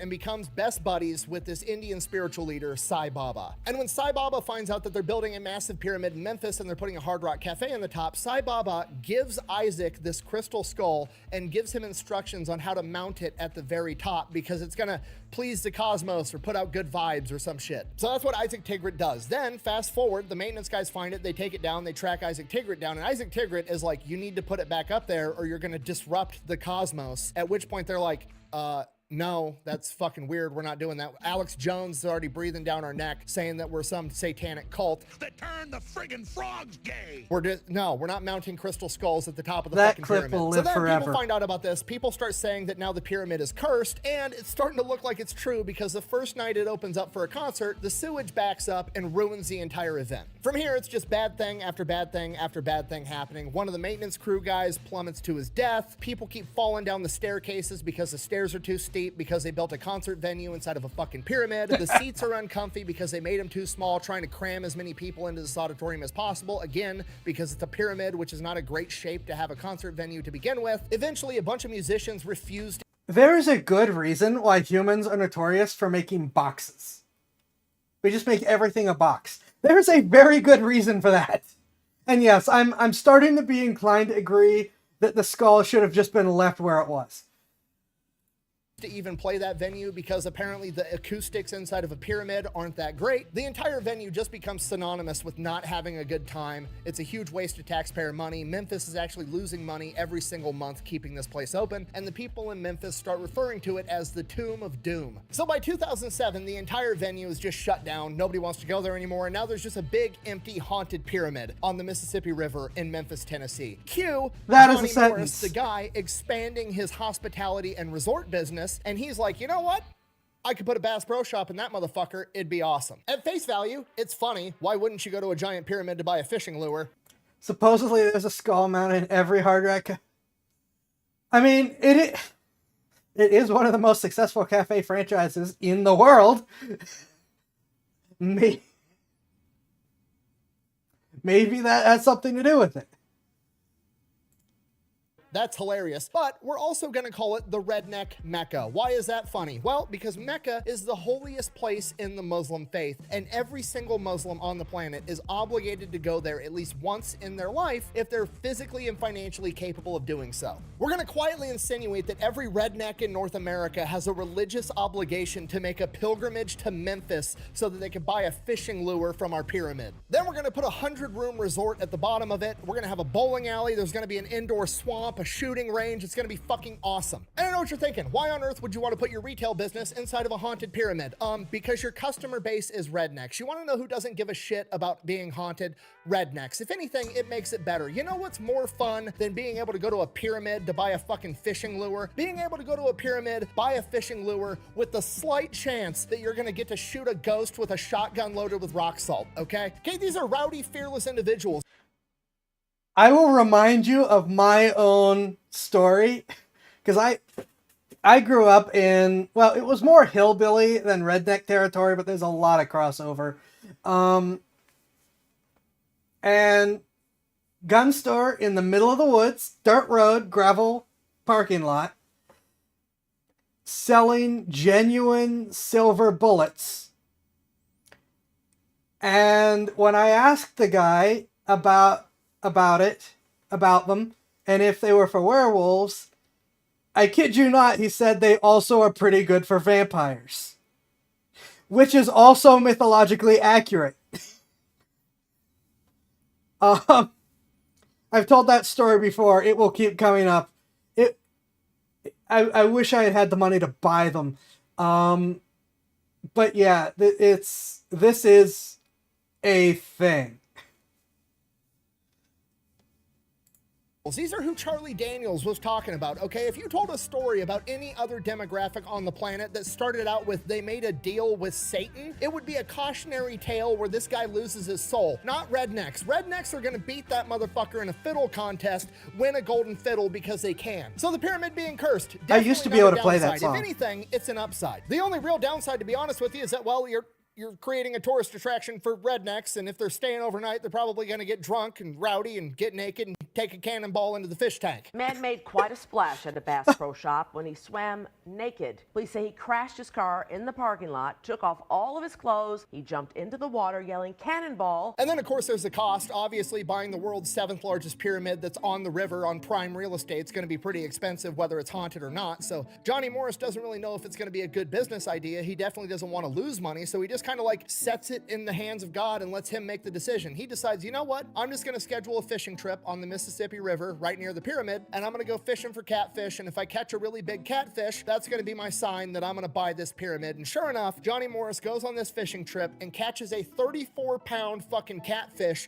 in the shadow of the pyramid. Okay, do you understand the significance of what I've just told you? This is the most American thing that's ever happened, all right? A pyramid got built in Memphis. It's the 7th largest pyramid on the planet that people now think is haunted because some millionaire that opened up the Hard Rock Cafe was drunk driving his Porsche and had a vision that he was saved by an Indian spirit guide, so he had him place a crystal skull at the top, and then it was haunted and run out of business, and then it got brought back by some dude that became a billionaire by selling fishing lures out the ass end of a liquor store in Springfield, Missouri. So in conclusion, I guess I don't know. I don't know how I got here, to be honest with you. I guess if we could draw anything from this, pick whatever you want to do in life, even if it's something as simple as selling fishing. This is how lures and mythologies get so form. It really outrageously is. good at it that you can then financially justify buying a haunted pyramid. 'Cause America, I guess. Your devil worship fails, the hillbillies, the country boy can't survive, the John Deere hat wins. You lose, we win, your little devil palace is falling down. I mean, I don't think it's falling down anymore after At this all point, I'm that. convinced that there's no U.S.-based company that does anything normal whatsoever. Coca-Cola's Confederate cocaine water, Waffle House is being used by FEMA to track natural disasters, and apparently Bass Pro Shop is an outdoor monopoly that's getting involved in investing in haunted pyramids. That is wild. And hey, with the new pyramid discovery, maybe he'll open another one. I don't know. I don't know what's happening. I'm with Nick there. I do not know or understand what is happening there. That is beyond my ability to comprehend. Though I will also say that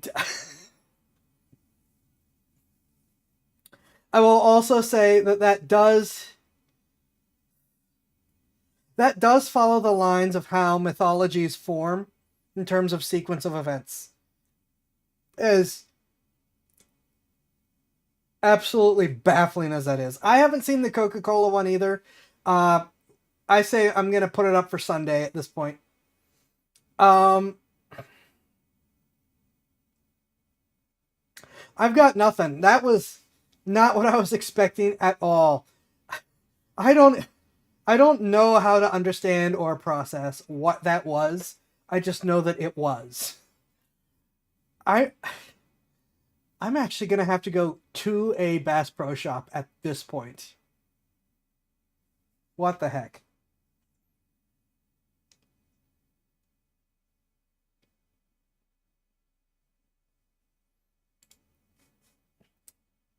That was wild. It also got us very close to the actual stream midpoint. So, yay. Need to get drunk first to keep on. I actually don't touch alcohol. I will be back after this break, and we will be doing Baldur's Gate 3 more D&D things to go with starting with D&D things. I will see you guys in a few. Let me get some music for you to listen to. Probably going to just keep doing Stardew Valley because I know I'm not going to have to worry about that.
Okie dokie, let me get the retweets out. And then we are off to Baldur's Gate 3.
You are currently listening to something from Stardew Valley. What is this, Caves? I think this is Caves. Huh! A tabletop publisher followed me. Well, Tab Creations, if you have an interest, I am open to talking. Neat.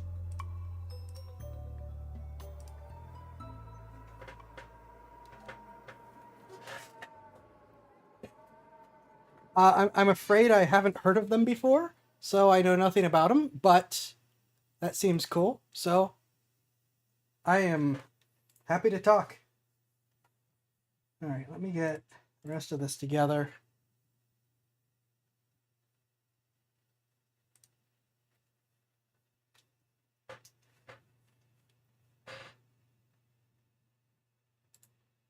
Why are you showing stats? What's going on?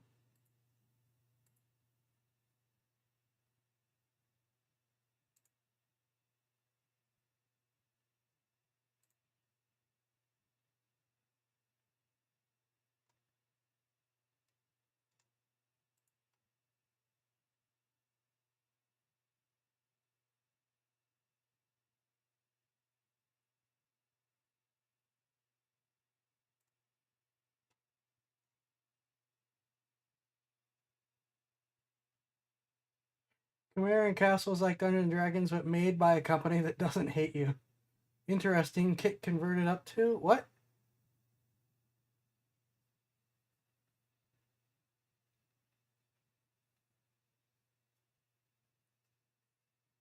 Also, I'm trying to figure out why am I getting FPS time, playtime, CPU, GPU stats on my game? What is happening?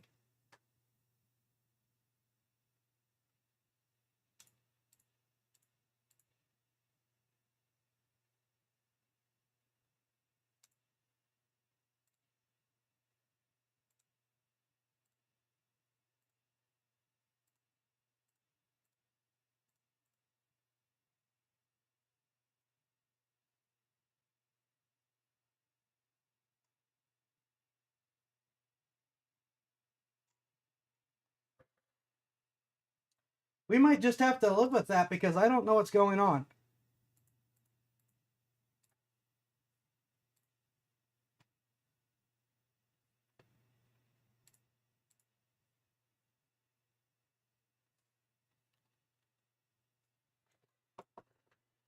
Yeah, I'm looking through menus at the moment just to see if I can figure out what is happening. I assume... Oh, wait a minute. No, I'm not streaming it. I'm not streaming it from my main machine. Well, you're going to see what I'm talking about in a sec. I don't have an explanation.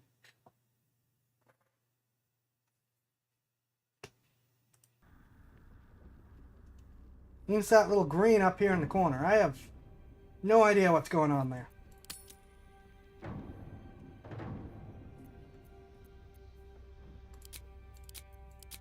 Right, I forgot to do this.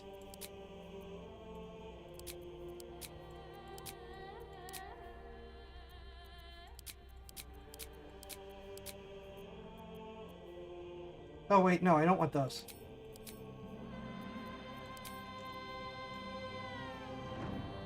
Hold on, why are you doing this? Some of these aren't from here.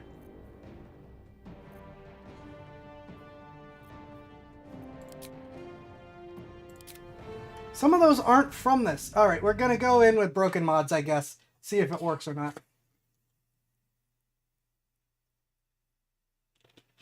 Thank you for the lemon rupee.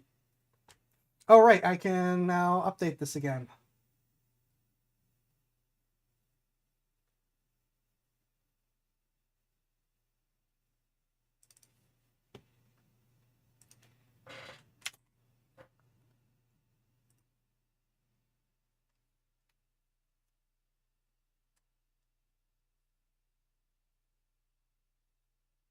Yeah, I've done as much exploring and re-equipping as I can. Alright, let's see how broken this is.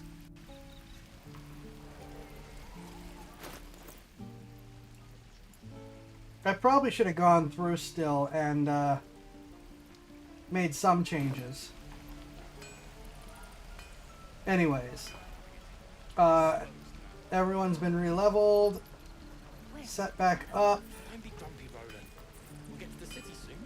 I have robbed the druid blind. I did end up talking to both of these two in order to get stuff set. Just minor stuff. I don't think it's a big deal. Before we do anything, I want to go fight the owlbear.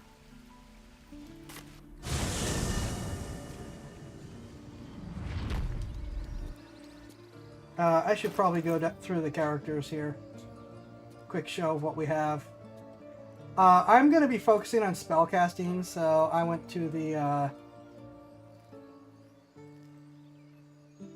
sword. Yeah, Karlach's Heart. We did start that. Shadowheart. Lae'zel, who I forgot. She should probably get the helmet first, but you have my attention. I gave him Spell Thief to start to rejuvenate spell slots, and that will be traded around. Where am I needed? That's a short bow +1. Actually, no, right, his is a long sword, not a short sword. Let's go. Karlach will be throwing everything at people. Trust no one.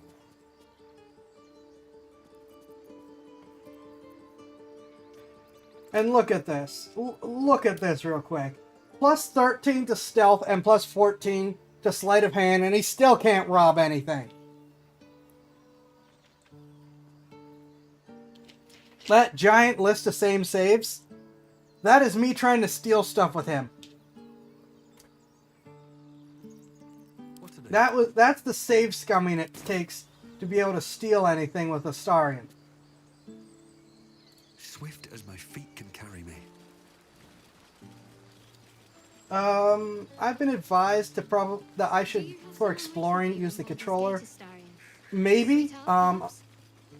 I don't know if you can do the whole, I don't know how to play this game on controller, so I will look into it. The city is a veritable For tonight, we're not going to. You must be eager to get back then. Slimmer pickings out in this wilderness. Right. I could speak with dead these guys, can't I?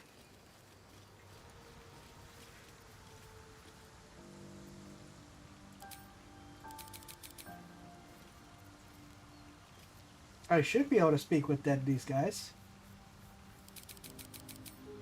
So, Will, what was the Blade of Frontier's toughest kill?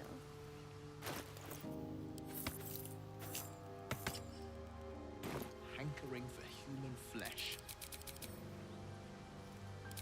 An axe-bearing mountain of fur she was. Gave me a nasty scar. I hope you don't mind if I don't ask to see.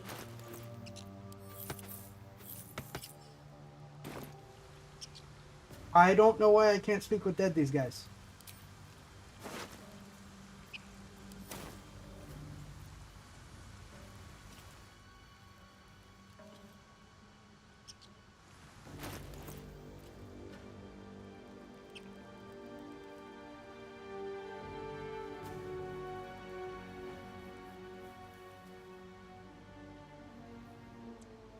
I have to assume something got broken when I did the mods thing. Because I don't have an explanation for why I can't. Oh, you're right. It could be because I'm the one who killed him. Let me try.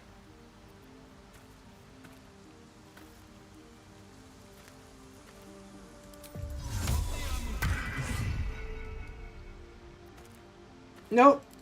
I still can't cast Speak with Dead. That shouldn't matter.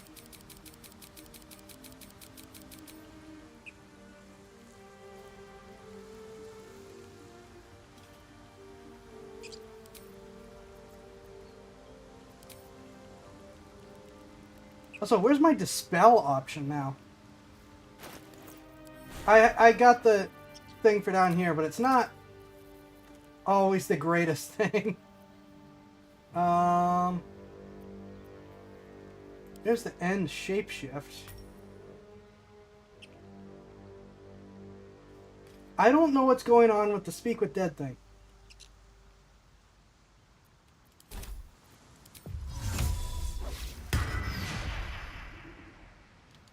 why it's grayed out.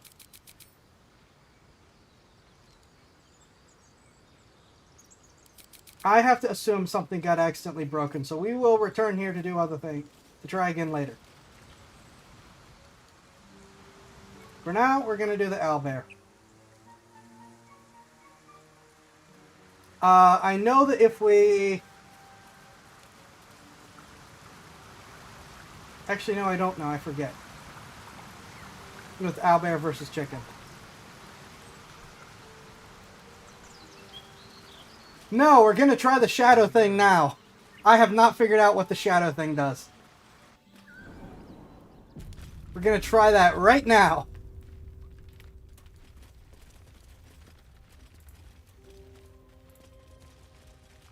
Always room for more? That stench. Dead owlbear prey, no doubt.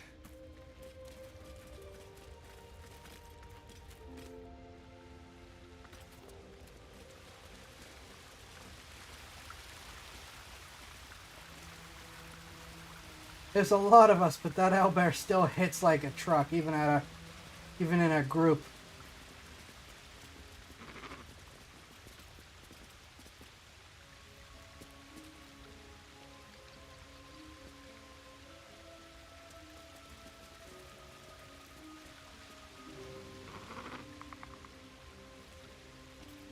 Yeah, oh.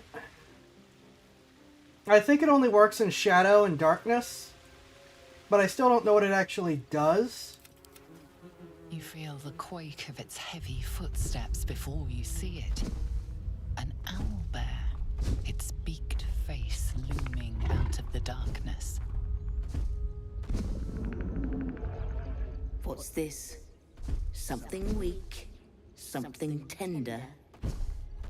Won't even have to chew you before I feed you to my son. Soft meat.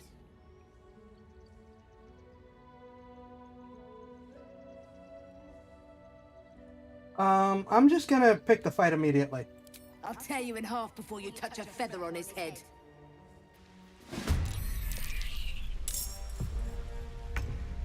Starring as usual goes first. Actually, no. So much for What is this? This is an action. I guess we're gonna find out what it does.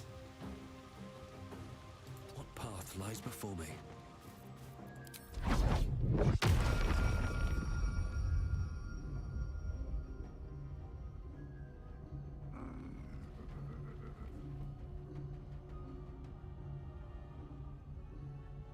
So I can't do it there, but I can do it around here.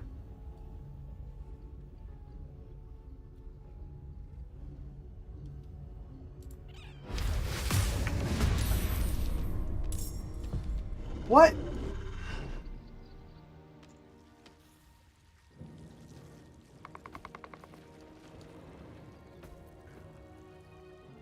Dream Shade?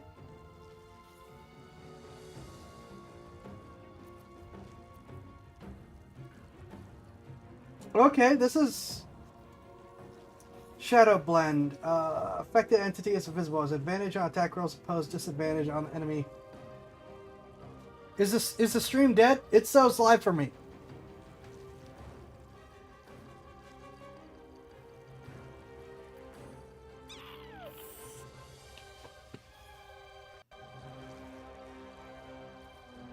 Right.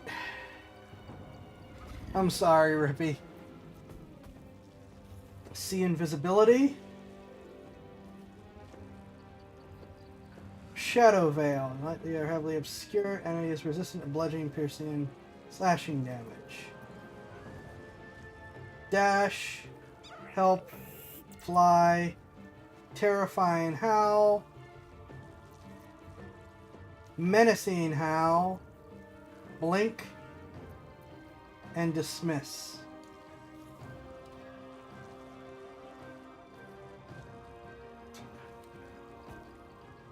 So this is just, I guess, a variation of the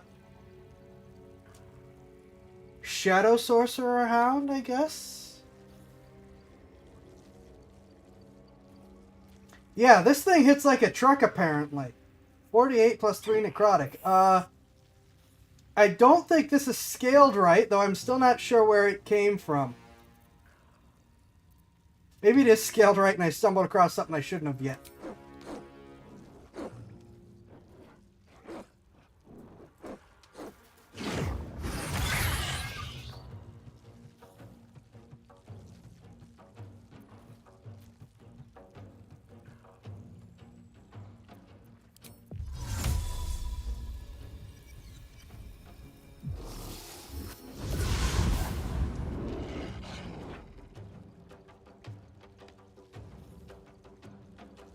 Right, okay. So it appears in light, then disappears in the darkness.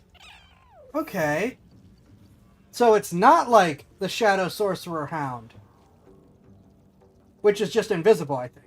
Or is it just shadows? I can't remember. I don't know what it is. It's neat, but I don't know what it is. I'm ready.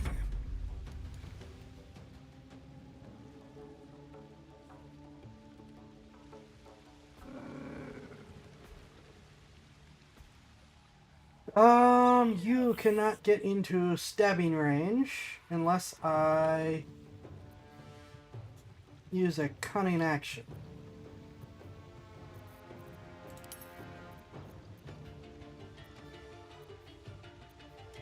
Which I guess I might as well.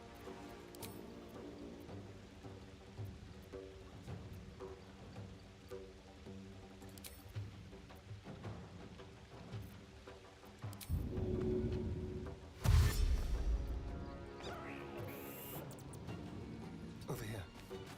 This is theoretically what you're supposed to do.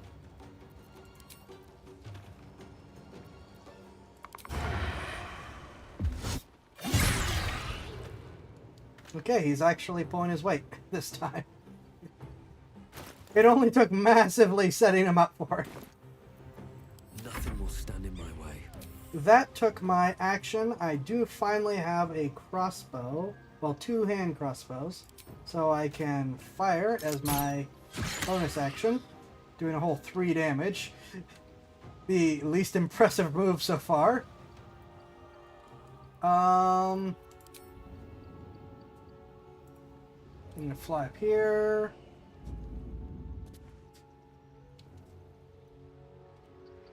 Just kind of hide out.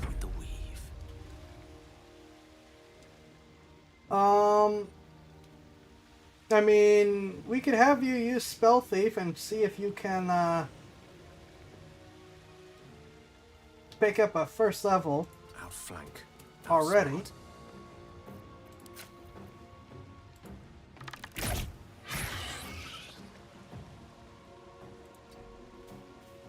Even though you're supposed to be a blade singer.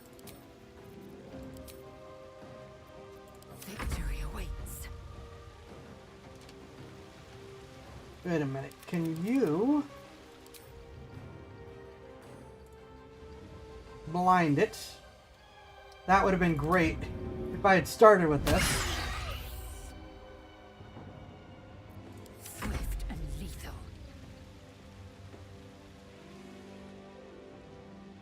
Taking position. I wish that Spell Thief worked on the arcane arrows so that, you know, she could get an extra arrow out of it, but apparently it doesn't.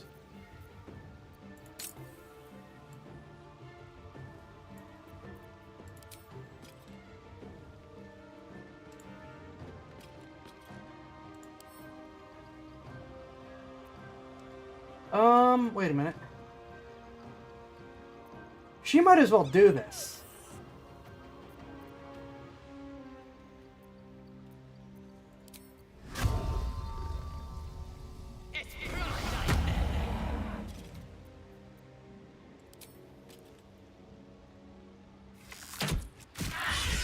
Cub looks from you to his dead mother.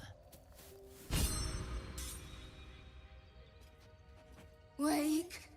Hungry. A single strike will end his suffering.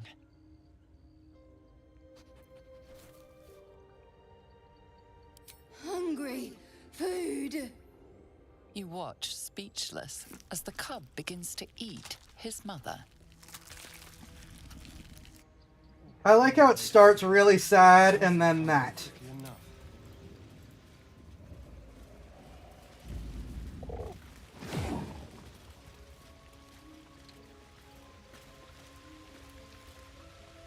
Something's on my mind. I know that look. You're wondering why I was in pain before. Let's just clear the air about that now. It's just an old wound that hurts me from time to time. Nothing to be concerned about. It's nothing to do with the tadpoles, at least, in case your imagination is in danger of getting away from you. It's just something I have to live with. How badly does it hurt? Quite a lot, if I'm being honest. But it always passes quickly, so I can manage. Sure it's not connected to tadpoles? Positive. You can trust me on that.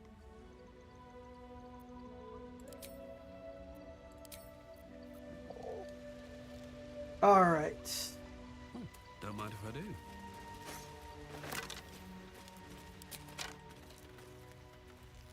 No traps, please.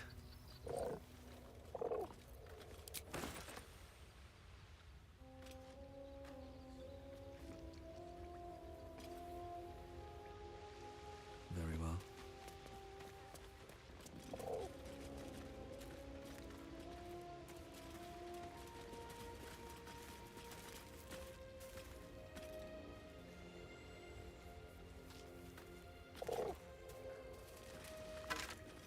A little hard to see where stuff is, so I'm trying to be a little careful on the looting.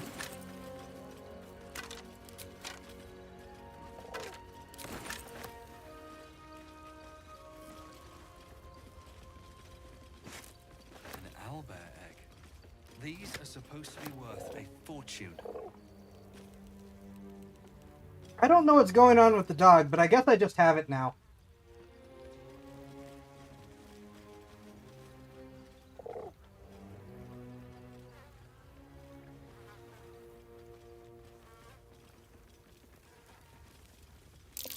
More owlbear eggs.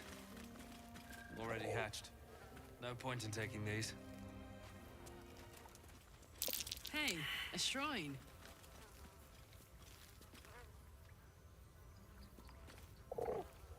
It's an old wound. Mid-chapter 2, we fish back to the scene. I'll deface her with stature. Yeah. An unusual place to find a shrine of Selûne, but there it is.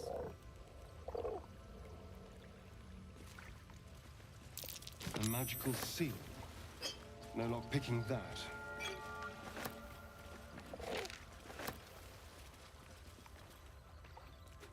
As a matter of fact, there is lockpicking this.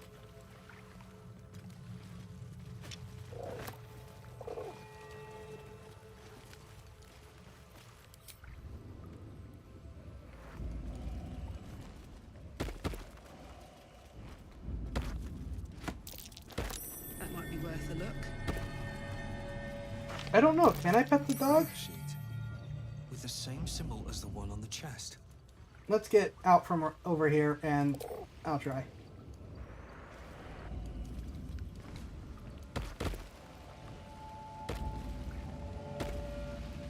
Dream Shade.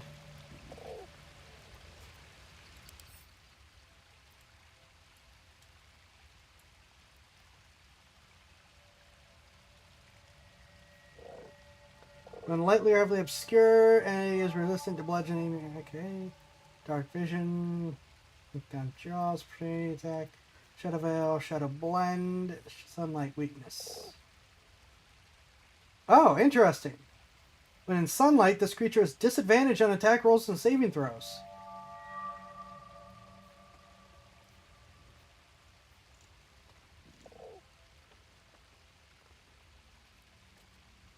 And it has a lot of HP, but 14 AC could be better. Stealth +8, yeah, shocking no one.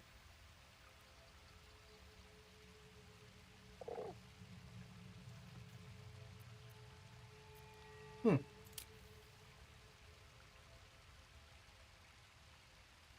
"50 movement, 53. Dark vision. It's a wraith. Technically, it's undead, size medium. Has a carrying capacity, but I doubt that it has an inventory.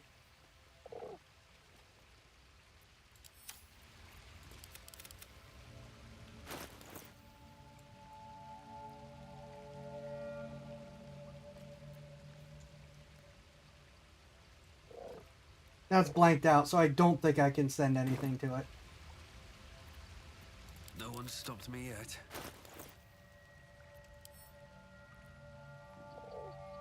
Yeah, no, I can't send anything to it.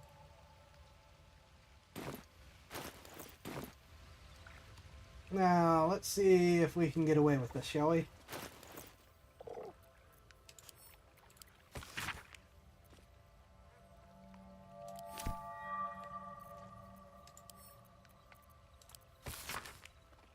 Tom, Italian.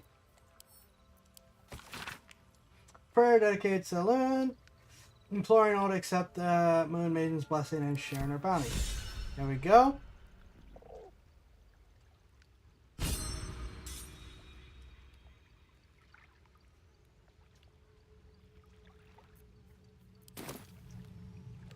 And that also deactivated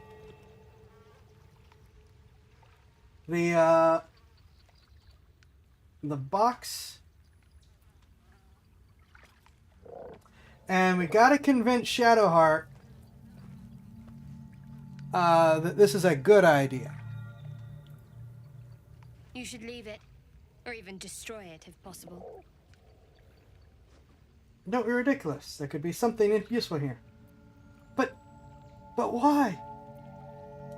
This rubbish is an offering to Selûne. At best, it's worthless. At worst, who knows? Could be cursed. Do not trifle with that moon witch or her trinkets. Only trouble will follow. Insight, why do you care so much? Intimidation, I'll do as I please. Persuasion, you can't just abandon resources might need. Let's start with insight. And very glad that Shadowheart is the only one that can now give guidance.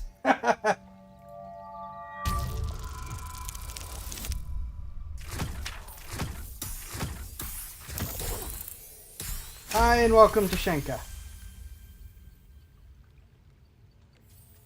Just barely. Again. I should have stayed quiet. You want the truth? Fine. I worship Shah, Mistress of the Night, Selûne's twin and foe. Now that you have the truth, please don't make a big fuss about it. The goddess of secrets. How telling.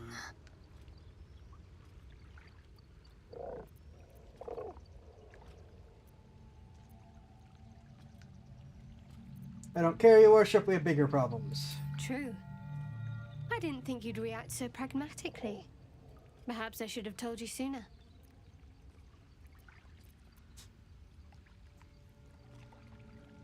Tell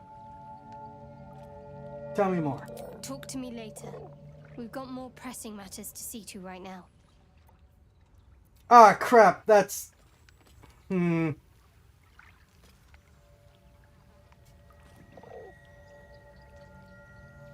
I forgot that if you do that, you forget about convincing her. We're gonna take an attitude hit. This is a woman carrying a puzzle box shaped like a puffer fish for no reason she knows. Yeah.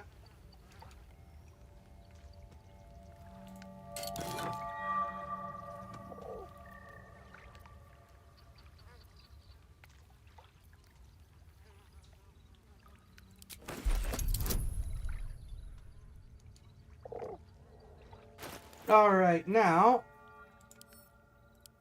gonna read this right.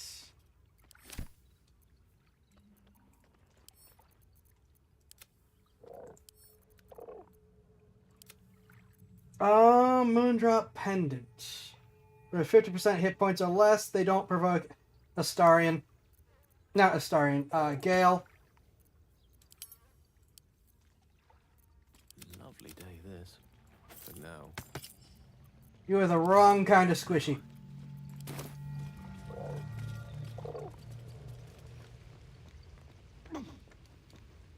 Don't waste a step.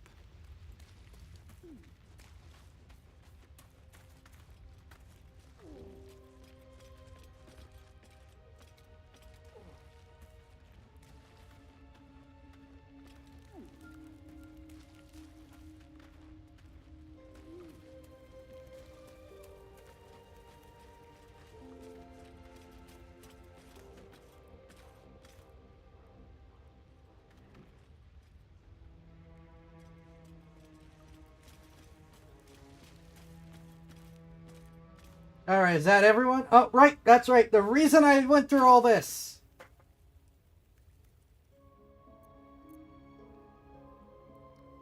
Hold up.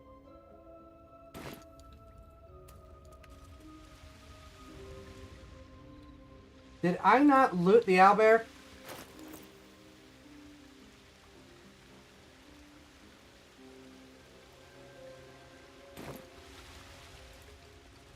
Something good here, I hope. No, because I'm stupid.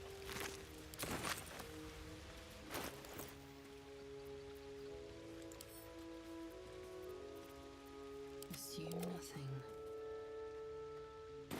Did I send it to camp? Where did I put it? alive, so that's I'm 99% sure I didn't sell it.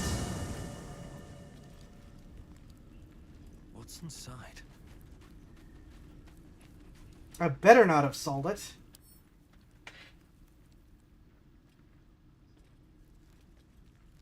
I probably sold it by accident. Crap.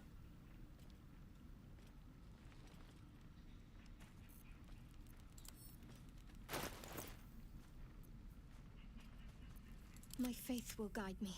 Indolence breeds madness. let me work my magic. The pride of the gate. Watch your back. No time to rest. Well, that's going to be a mess to find.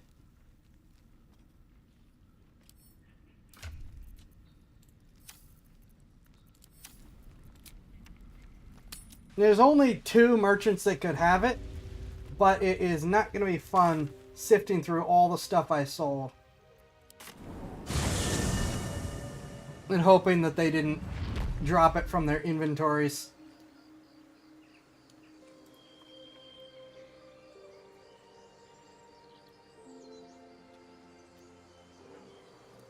You seem to know a good deal about our condition, Gale. Everything, really.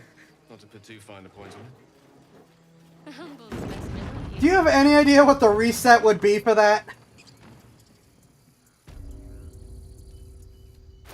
I can't believe I accidentally sold it. Darn it.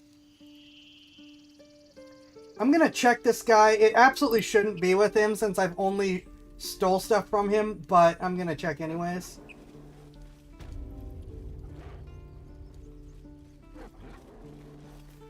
Need anything else? Of course. But please, remember, you're not the only one in need. Uh-huh, sure. Sylvanas be with you. Alright, so either Auntie Ethel or... Demond.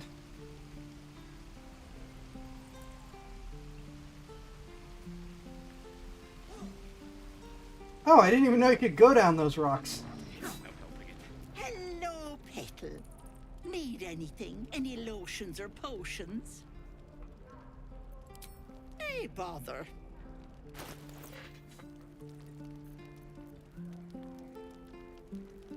Quarterstaff.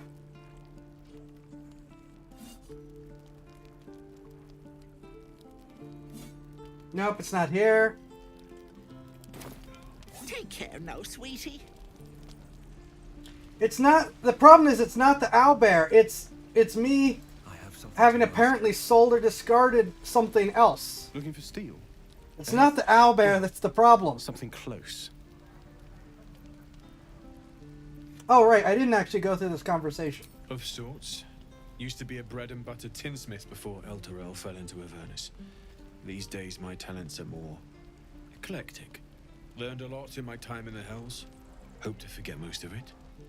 But between you and me, there's nothing in all the realms like the utter power of infernal machinery. Alas, my offerings are far more humble these days. All right. Come on, come on, come on, come on, come on. No.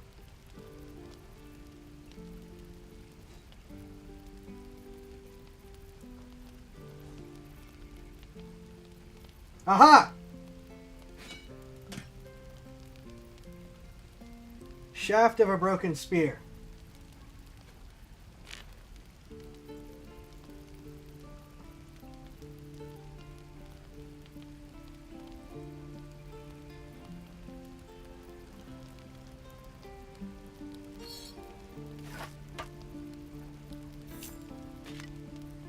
I don't think I'm gonna need that.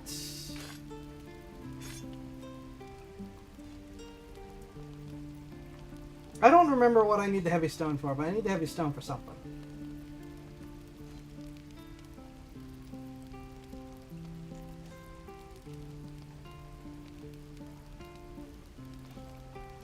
No! If I had gone back to get the spear because I couldn't find where I had sold it to, I would have lost a ton of progress. That is what I'm talking about, not the owlbear fight.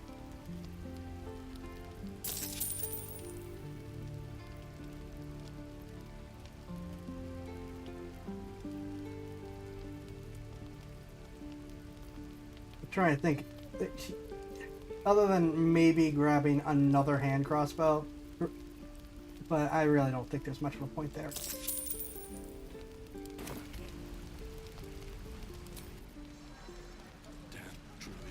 If it had just vanished on me and I couldn't find where it was, it would have been a lot of work backwards.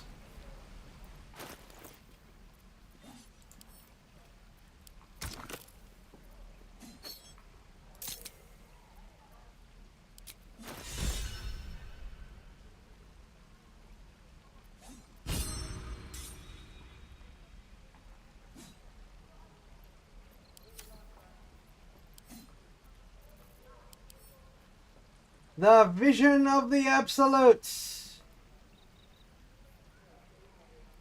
1d8 and or 1d6 spear.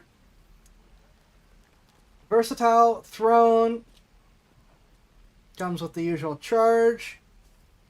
Absolute Knight. Blind targets that fail a dexterity saving throw. It deals an additional 2 to 12 piercing damage to certain creatures that sport multiple sets of eyes. Tip of the spear strikes unerringly towards its target's eyes. Given the truth of the absolute and Mind Flayer's general enemy, I'm gonna send that off to Lae'zel. It makes a lot of sense that they are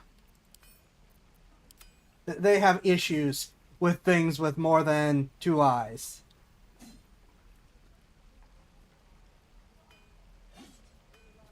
Rippy, that was the spear haft that we got from the people, that from the absolute cultists that we fought, that in this playthrough was like 2 hours ago of me wandering around doing busy work and looting and taking care of stuff off stream. Not to mention an additional like hour of reset saves of Astarion not being able to steal something that needs a 4. I didn't get the spear haft from the owlbear. I got the spear point from the owlbear. It was the haft that I accidentally sold.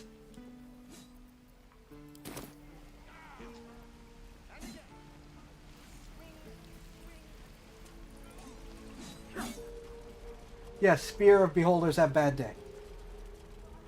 Remember, you have teeth and claws. Use them. 99% of my mods are cosmetic. This is actually fairly lightly modded in terms of actual functions. Though, clearly the dog came from somewhere.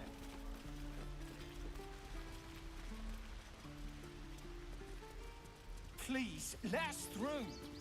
Let my daughter go right now! She's a thief, Hellspawn.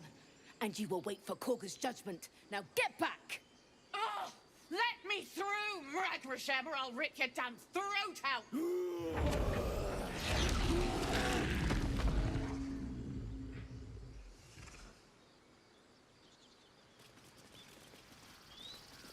I like how they think that's scary. Like, the owlbear is a threat.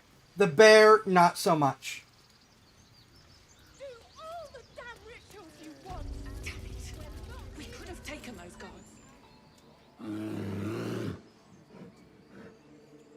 Calm, Magrin. Give him a chance. You, step back. Go join the other tieflings.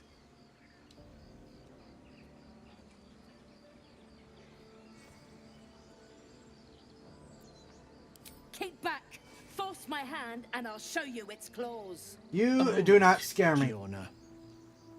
What? Oh, I understand. You. Apparently Korga wants to see you. Go ahead. Keep their confidence if you insist.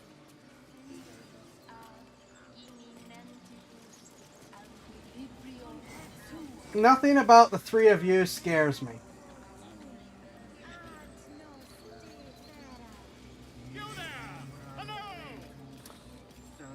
Ah,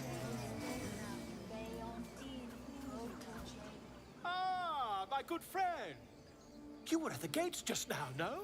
When the goblins came? You saw them up close? A few questions, if you please. There's no overstating my interest.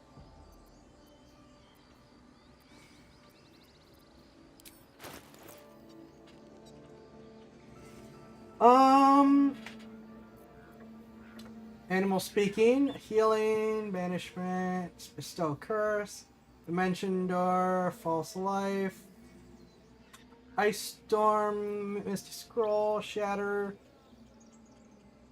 speak with dead, the whispering promise. When you heal a creature, it gains a 1d4 bonus to attack rolls and saving throws for 2 turns. I don't think I need anything else from this guy. I just want the ring.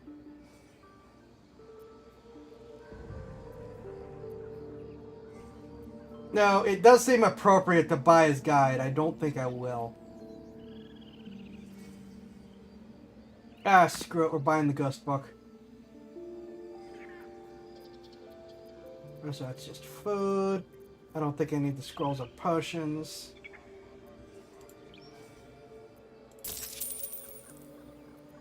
But we want the ring for sure.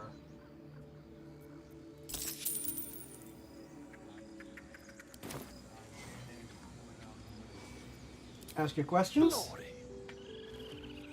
Now then, how would you describe that particular batch of goblins?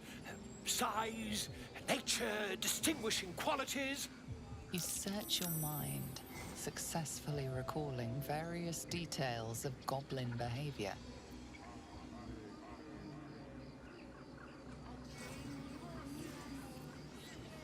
Didn't you see the tentacled ship? Was an Illithid invasion force. The goblins were being controlled. Ye gods! Can it be? How terribly compelling. And the dragon they had marching in the rear, was it of the brass or silver variety? Ah, Volo, Volo, Volo, Volo. But worry for your mind if you didn't have fewer neurons than Katarina. Neither gold dragons, scales dragons, really? How gosh. Gosh, however you pronounce it. Witness declined to comment on nature of dragon. Last question, then you'll be quite free. Did the attackers rally to the absolute when they fell upon the gates? Quite so, saying prayers like a battle hymn. They did, didn't they? Oh, curious. Oh, curious indeed. I've interrogated one, a captive in this very camp. She reports they've abandoned their god Maglabiet in favor of someone called the Absolute. The scandal! Dramatic, how has my... I can't pronounce it, responded. Oh, I'd imagine him quite displeased. Since their change in allegiance, these goblins are informed by a kind of strategy anathema to their kind. I, for one, intend to get to the bottom of it. I'm just preparing to head to their camp as we speak, in fact. If you'll excuse me, I ought not to dawdle.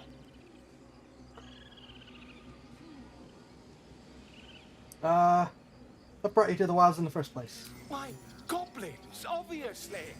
Well, someone ought to chronicle these curious events. I'd heard the master of this place, a druid called Halsin, might be able to point me in the right direction. But he's been quite captured by them already. Ironic, really. Why the dragon? My friend, every story benefits from a dragon. I hate to agree with him there. I hate that I'm agreeing with him. But everything's better with dragons. My Ursine friend. Alas, I've never learned to converse with your kind. You have 5 potions of animal speaking. Yes, I'm quite aware. He has 5 potions of animal speaking and is complaining he can't talk to the bear.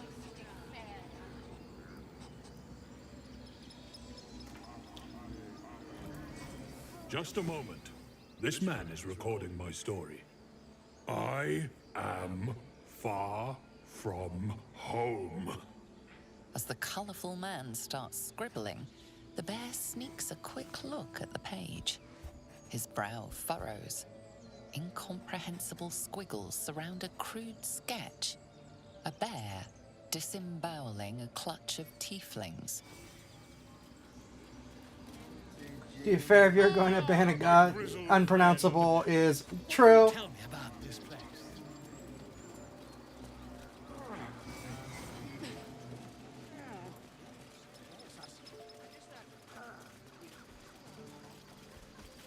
He didn't come back, did he? His smell is gone. He's gone. Who are you looking for? Master, he left with the weaponed 2 legs. He said he'd be back. But I can smell them, the weaponed ones, and I cannot smell him. He's not coming back. This guy's voice actor, I just saw something that had someone that sounded like him, and I can't think of who it is. Or what it even was. You look strong, why not go after him? No, the woods have gone dark. There's too many predators lately, and I was never the strong one. Says the bear. I am going to temporarily disconnect myself rather than try to drag everyone along with me.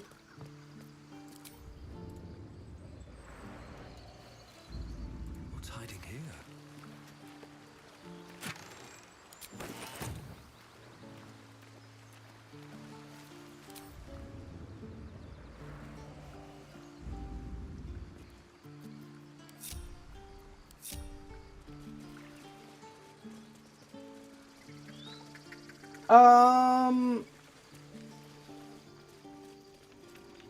Let's do Kaga first. More story before we go fight the harpies for the night. Oh, wait. Yeah, Kaga and healing before we go fight the harpies for the night.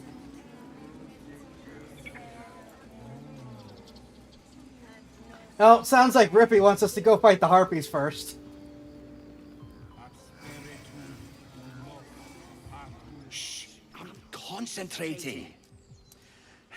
Does this look good? Is the coin in the middle? Trinkets will rust, friend. The song shines on forever. Give it a try. He lets out a tentative chirp.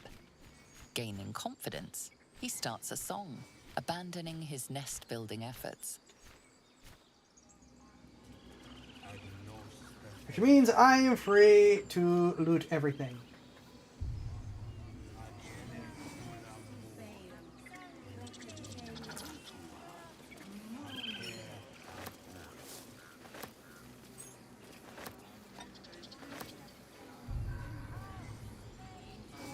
Speaking of, wonder how many people have noticed that. Even as long as this game's out, I bet there's people that haven't noticed that one. I was mostly after the key. I think that's the only one. Alas, I've never learned to converse with your kind. You have 5 potions of Speak with Animal. Use them. Gold, sellables, and arrows.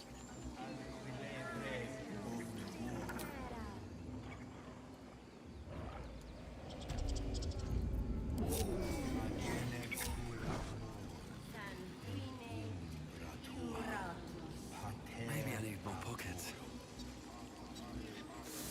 Alright, I can loot that later. Why? Right, there's a ton of story stuff to still do around here.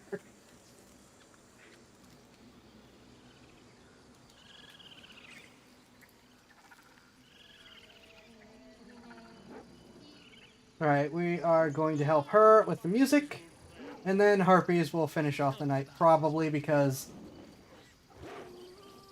Oh,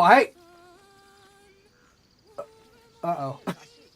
The Harpies may actually be it for tonight. I have trouble with everyone failing the wisdom saves. Normally, I don't know what 2 fight enhancer mods are going to do. This could get interesting.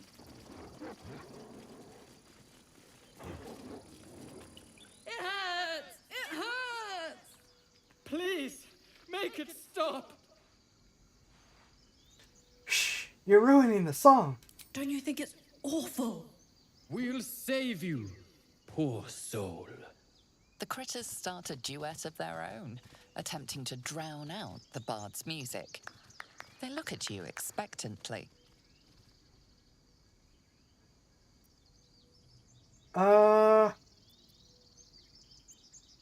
Sing along with the bard as loudly and off-key as you can. No! You're killing us! My head is melting. I'm leaving before the damage is permanent.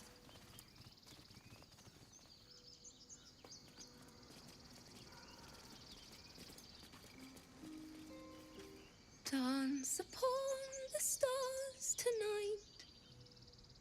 Smiles and pain will fade away. Words of mine will change. No. Become.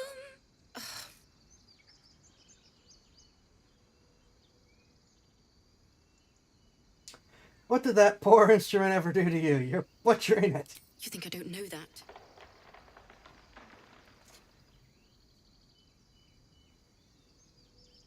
Well, I don't know. Perhaps the loot had it coming. Yes, it's led quite a life of crime. I'm simply putting it out of its misery by slowly killing it with this song. I can't... Nothing fits, you know?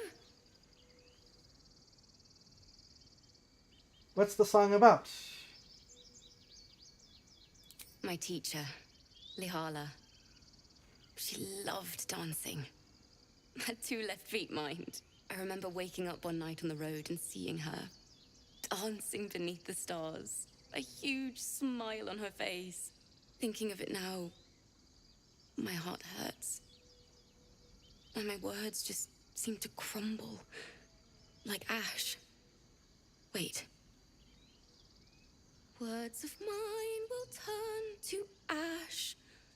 That's perfect. Keep going. What would you say to your teacher if she were here right now? That it's okay. That I'll be okay. And thank you for everything. It's what the lyrics need to say. Moon, moon reminds me of your grace. All the love I can't repay. Wait.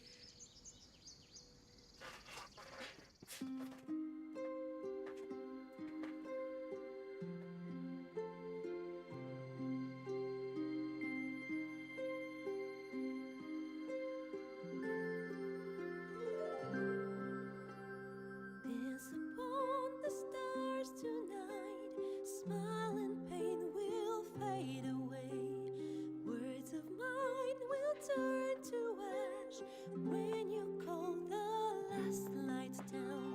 Moon reminds me of your grace, all the love I can't repay. Rest and know that I will pray. Farewell, my dear old friend. Moon, sun, oh, remind me of your grace, faith, care, all the love I can't repay. Moon, sun, oh, remind me of your grace, faith, care, all the love I can't repay.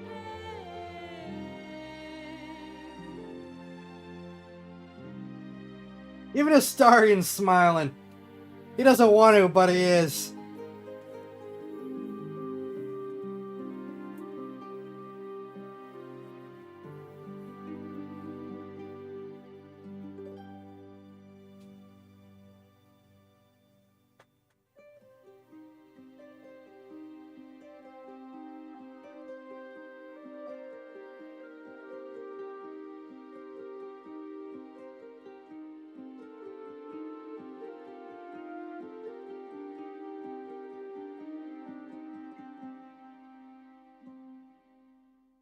Dance upon the stars tonight, smile and pain will fade away.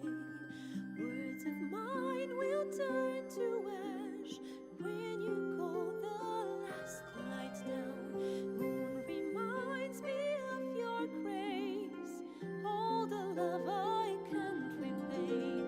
Rest and know that I will pray. Farewell, my dear old friend. Kind of pushed it there with that last friend. Stars tonight, smile and pain will fade away.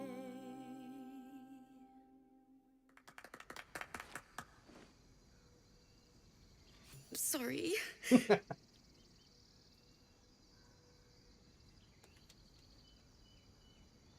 Song was beautiful. Worthy of a few tears. Thanks. That's the first time I've played since Lihala died. My teacher. She was playing her lute. We didn't hear the gnolls coming. There was so much blood. I can still smell it. Sounds terrible. I'm sorry. It was awful. I couldn't look at a lute without hearing her screaming. I'd forgotten what it was like.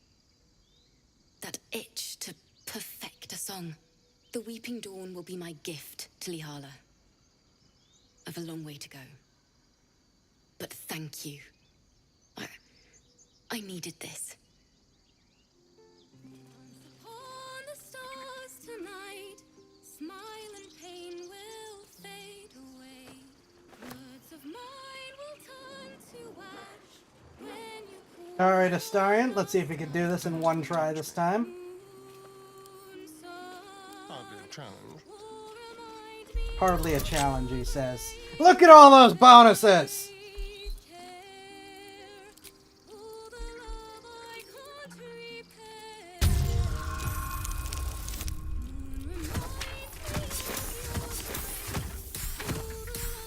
I was expecting another one.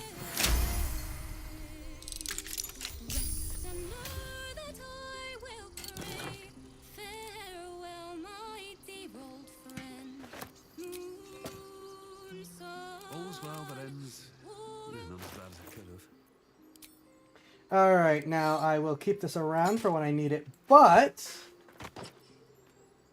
Oh, it's one of these. I don't really like it when they completely cover the... They completely... Well, we'll leave it for a while, but I might end up removing the hat visibility. At the ready.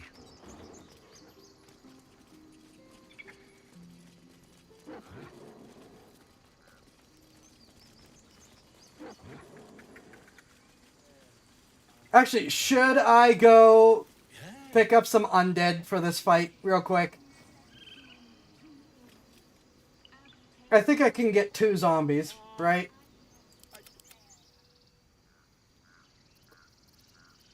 No time to dally.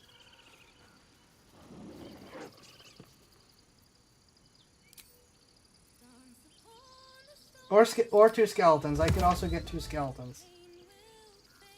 I have no idea how bad the harpy fight's gonna be. Should I go pick up a pair of undead for cannon fodder? Just burn a pair of 3rd level spell slots.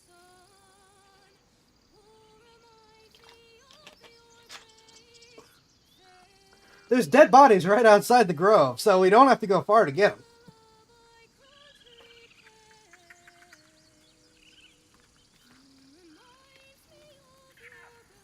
Chat, what do you think? While I quickly check something.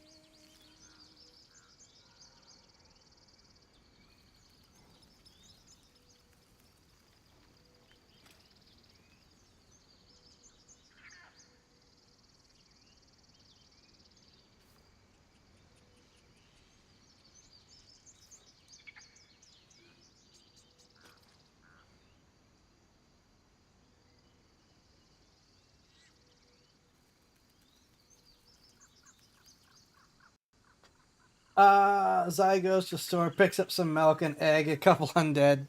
Yeah?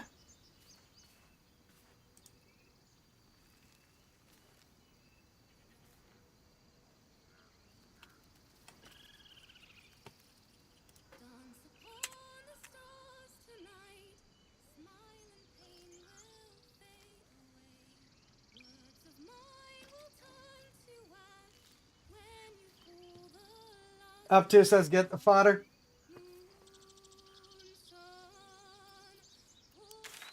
Yeah, it's not very far. We just teleport here again.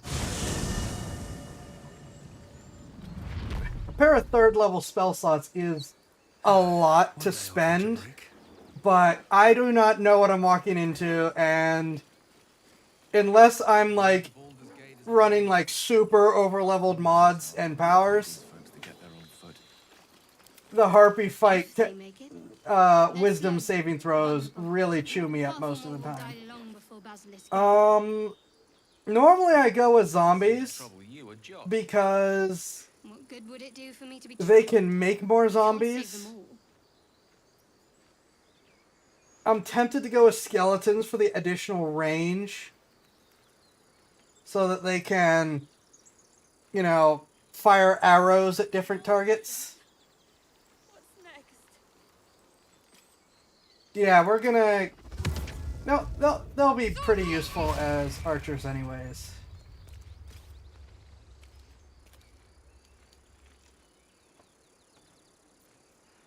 Elminster's not around, so it might as well. Yeah, I think I'll be better served using skeletons right now.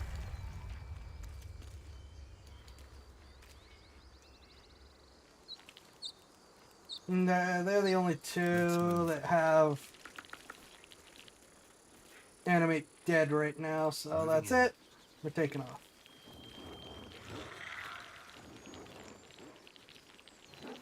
Take a small army to go fight the go fight the harpies. Of course, my luck, the skeletons will fail the wisdom saving throw.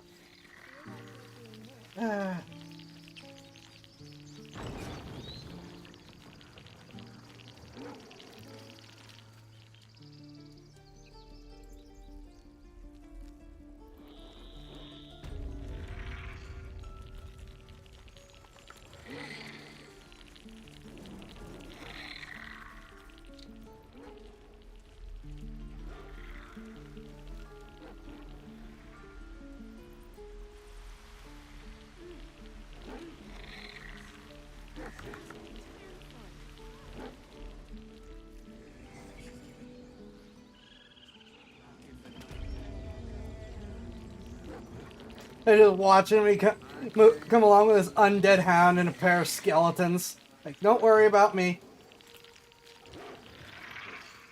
Nothing unusual going on here. And I'm so glad I got my first reaction to this on video. If you go back to the first time I played Baldur's Gate 3, where I panicked at the autosave, and then we got the music. And I just sat here and listened to it. Singing. Where it was just like, oh, they did the Harpies perfectly. Because the Harpy song is absolutely beautiful. And it really does legitimately tempt players to just be like, oh, I'm just gonna sit here and get lost in the music. It's like, no, we all would have died to the Harpies.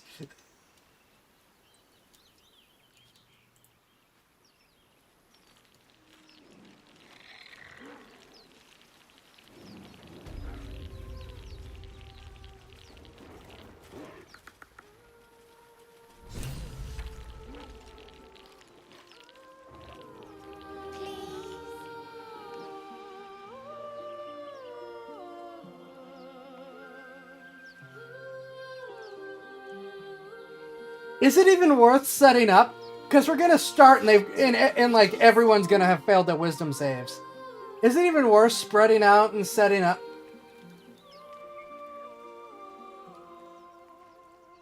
I'm gonna try. Alright. Lae'zel. You are going to Objective noted. lead the Skeleton Archer Brigade. I'm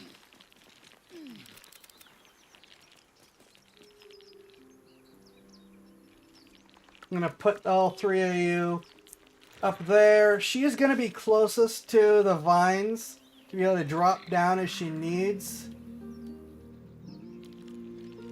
I'm gonna have 3 archers up high.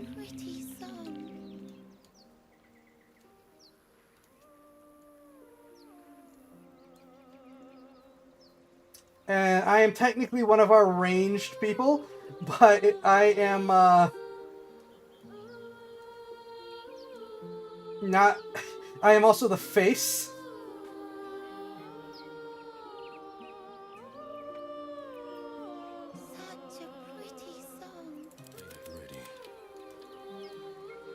And Will is one of our tankiest people, so I'm gonna put him up here to support.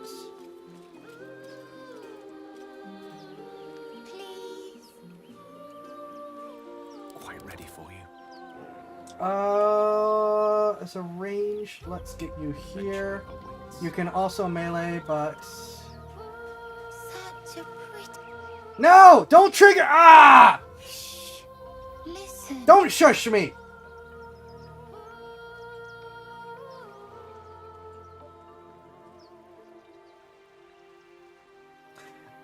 Why would you go that way? There's stairs right next to you! Mm. The whole team's idiots! Don't you hear it? It's so peaceful. No, it's just a bit of water. I only want to listen. Just a little closer. Gale consistently is also the one to get trapped the most. Yes, everything's gonna be fine once I get there.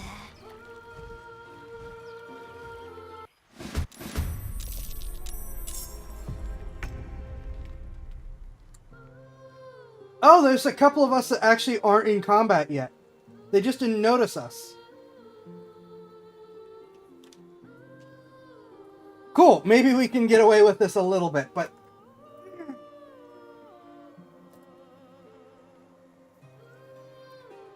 All my coworkers are morons.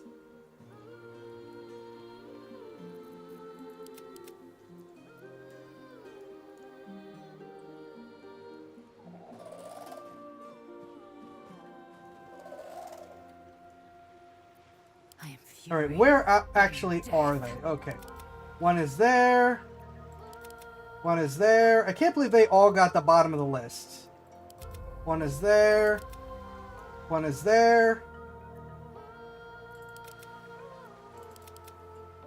Wow, I cannot believe they all got the bottom of the list.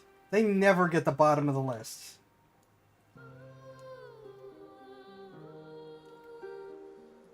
Which means I could use the archers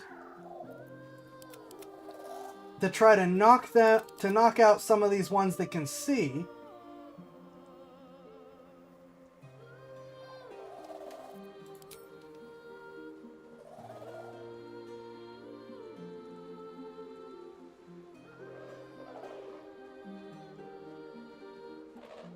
In order to let the ones that aren't in combat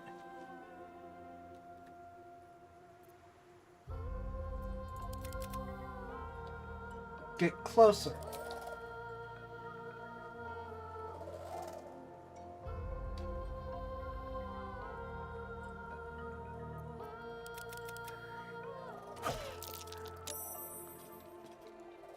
What do you mean, oh. Victory awaits. Oh, did you just... Ah! I'm fury. I am Of course. Why not? Sure.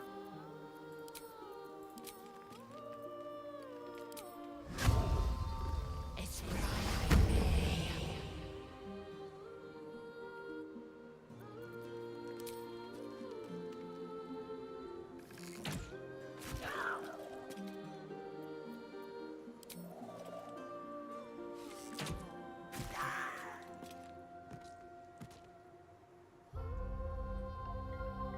Alright, so that her and skeletons. Gale has miraculously managed to not get caught for once.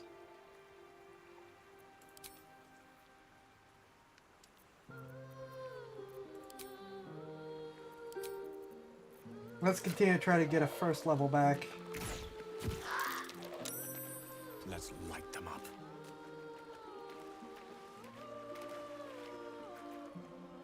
Battle favors the fearless.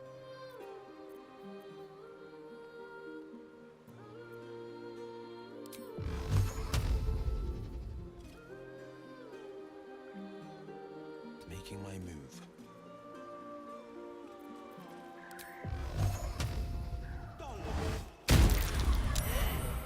What happened?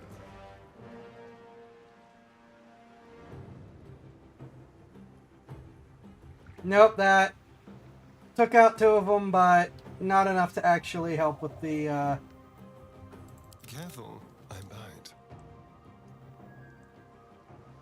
But it does mean that the ones we have to worry about are the 2 upper ones. Quick step.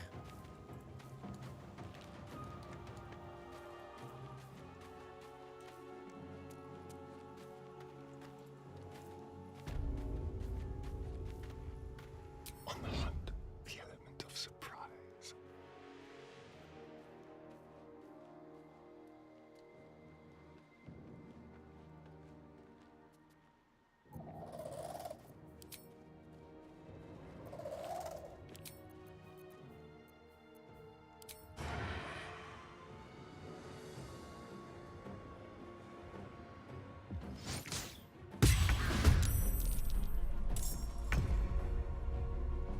Okay, that significantly cut down on visual range. All right. What now? If not over, then through.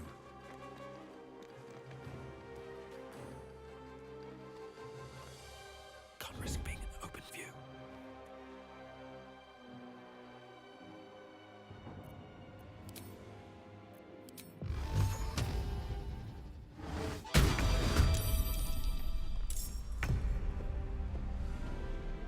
Doing no meaningful damage, yay. Who do we have left? We have the dog, Shadowheart, and Karlach. Oh, and the bird, right.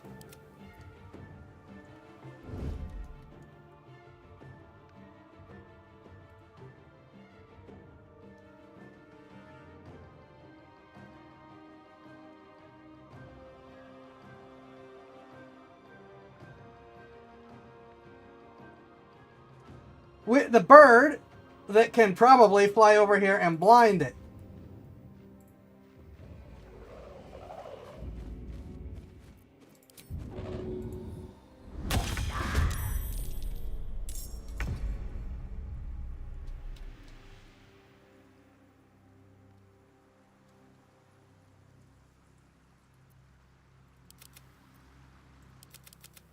How can it be blinded and still have such a big area to see?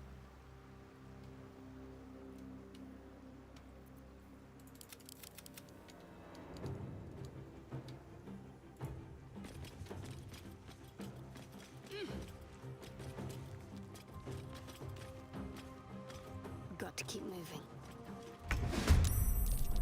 And it just noticed her, sure. Why not?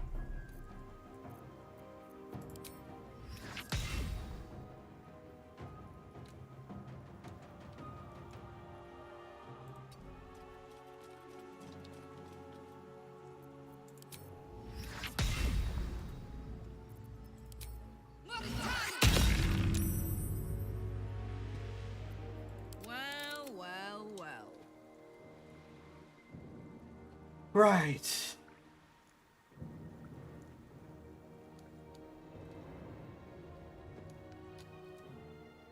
I feel like a rothe in a tea shop. Rat feet.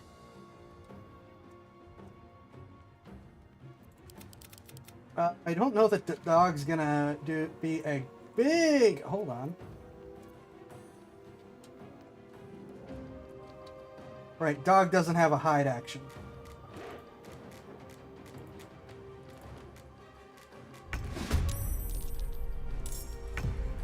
Yeah, dog doesn't do us any good. Can you blink still though? You can.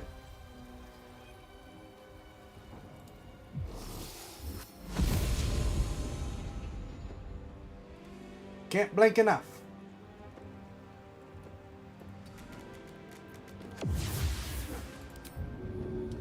But you can do that.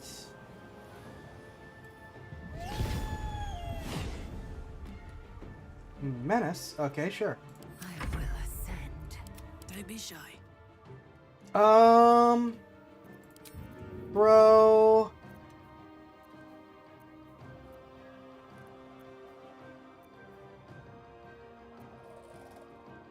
I mean, if it misses, then she'll have True Strike, so... Well, the odds of it missing are pretty low. We're just gonna go with the higher attack. Spear +1. If you have to remember to get back.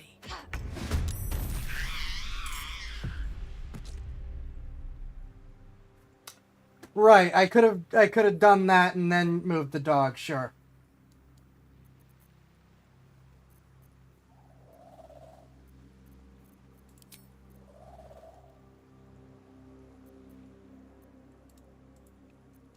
Why is... Oh, right. She ended up in the back of the order. No time to waste. So, managed to save it somehow, despite one of the skeletons shooting us. On the way. I won't give in.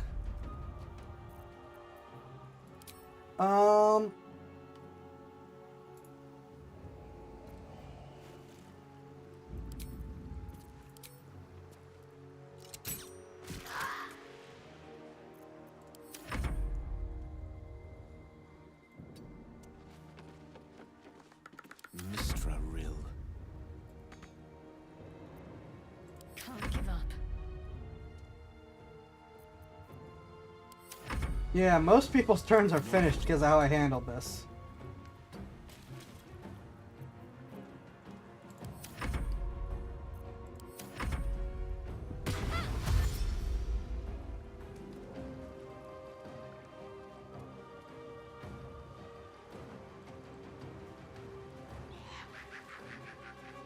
Nice cackle.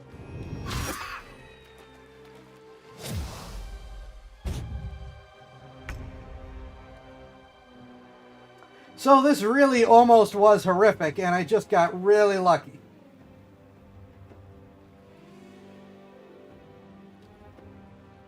Knees high.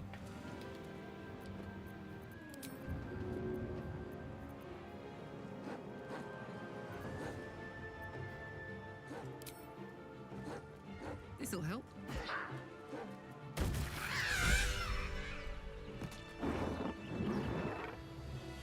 my way.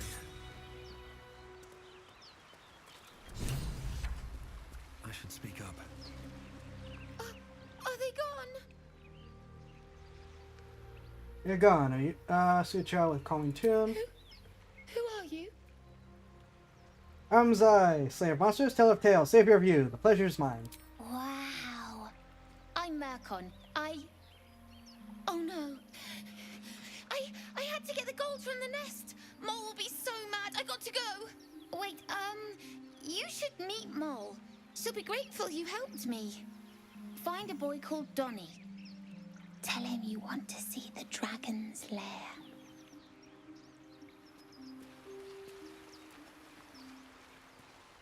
That was significant.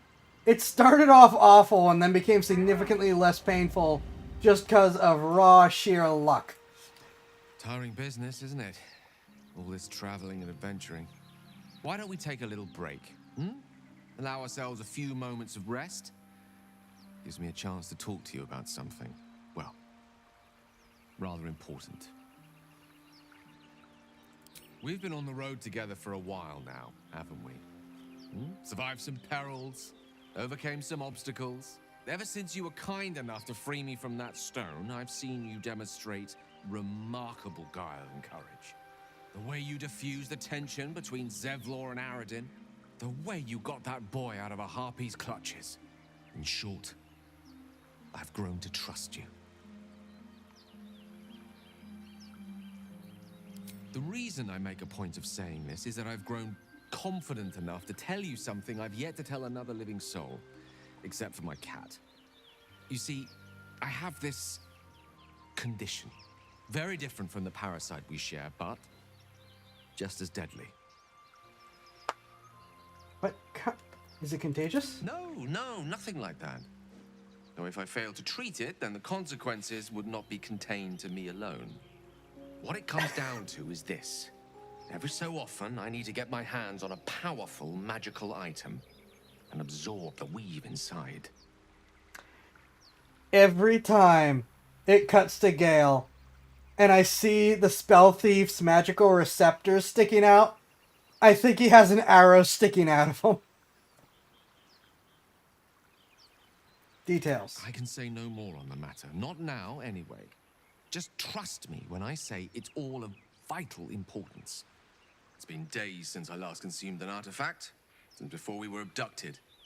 It's only a matter of time before my craving returns. That is why I turn to you. I need you to help me find magic items to consume. It is vital. Will's having none of this. Critical.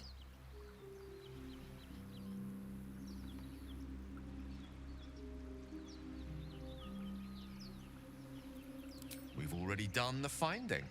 In fact, you have one in your possession. You know for yourself how hard won such an item was, and it will be no easier when even more are required to assuage my hunger. There'll be danger involved, or great cost.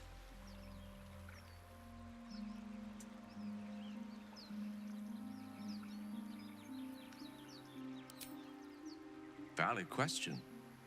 If not out of the simple goodness of your heart, then perhaps your own self-interest might be sufficient motivation. Having a wizard like me around is quite the boon when facing the perils that stalk these lands. It'd be far harder for me to assist you if I could barely stand upright. Please, trust me. Your help could be the difference between life and death.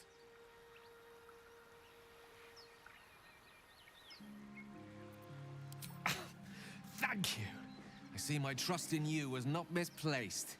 I'm sure we won't have to look very far to find what I need. Faerun overflows with magic-infused treasure. As do our packs, as a matter of fact. We've such an item already in our possession.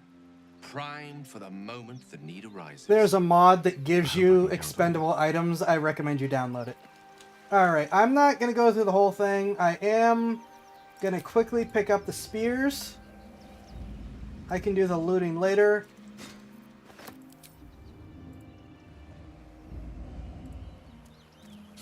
Yeah, I'm gonna pick up the spears and I'm gonna pick up the treasure chests and I will loot later.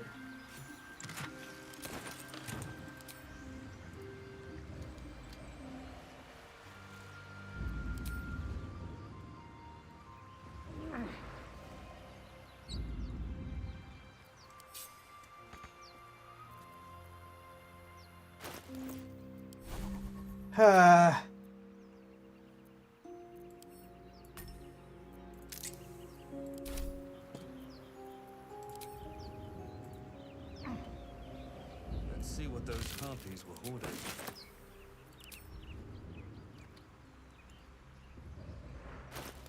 Now this was the color spray, right? Take it right now for blinding capabilities.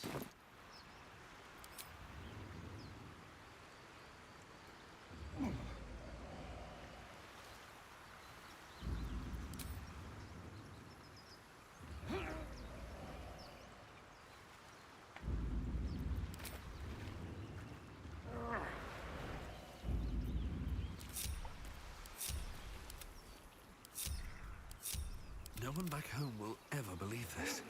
Alright, let's see if everyone can actually gather up now. Can't slow down. Yeah, that fight was a lot shorter purely because I lucked out on my round 1 after things went horrific at the start.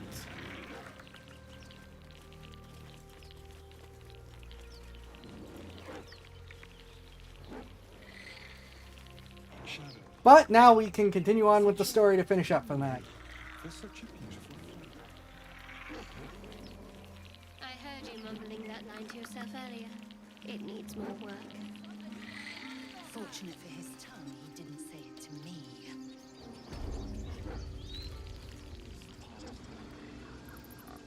Just the rattling of the skeletons and the grumbling of the dog are great.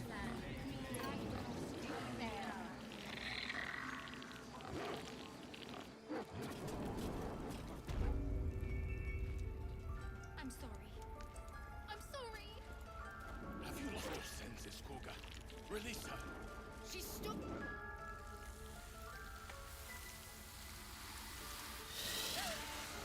Please. I'm sorry. This is madness, Koga. She's just a... A what, Wrath? A thief? A poison? A threat? I will imprison the devil, and I will cast out the rest. It's a girl's actual crime. Girl? You mean parasite? She eats our food, drinks our water, then steals our most holy idol in thanks. Wrath, lock her up. She remains here until the rite is complete. And keep still, devil. Tila is restless. Come, Koga. We took back the idol. Surely... Do it.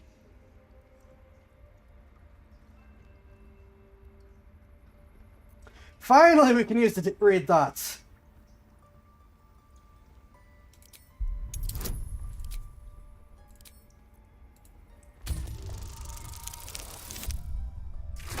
Never mind.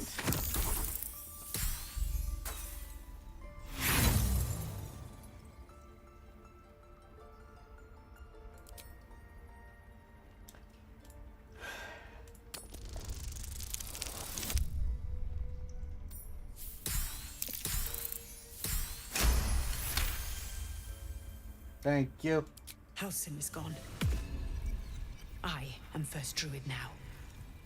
I will take control and prove my authority.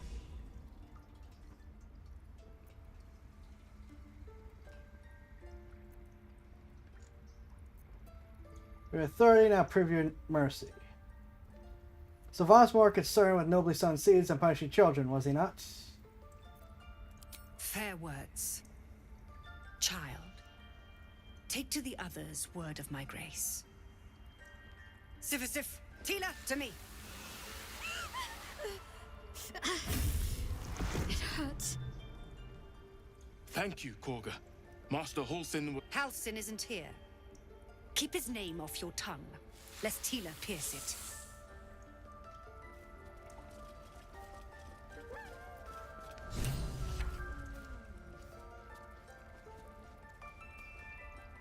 That woman has more venom in her heart than a snake in its fangs. But at least the child is safe. What is youth if not a time to be forgiven for one's transgressions?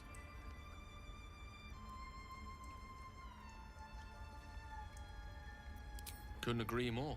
The girl wasn't innocent, but that doesn't mean she was guilty. Yet she failed. That's what matters. Lae'zel, do you have something you wish to say to him? You did well to speak up for the girl. That snake is fickle. A tragedy prevented. What would have happened? Nothing befitting a child. Nothing befitting any of our world's creatures. We've let a snake replace our leader. She will see the tieflings driven out, or worse. Kaga seems happy to rule the roost. Where's your real leader? Master Halsin.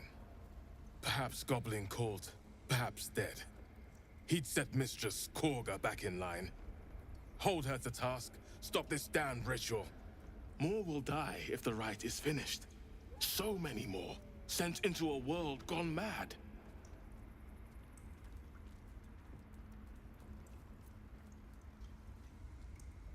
No one's looking for Halsin. I could do it. Would you? I would give anything to see Halsin return home. Like a more solid offer than anything. Our need is great. I will open the treasures of this grove to you, even if the circle forbids it. Halsin is an elf with the presence of a bear. He left west with the adventurers. You won't mistake the first druid for anyone else. Yeah, we all found that out real quick when the game came out, didn't we?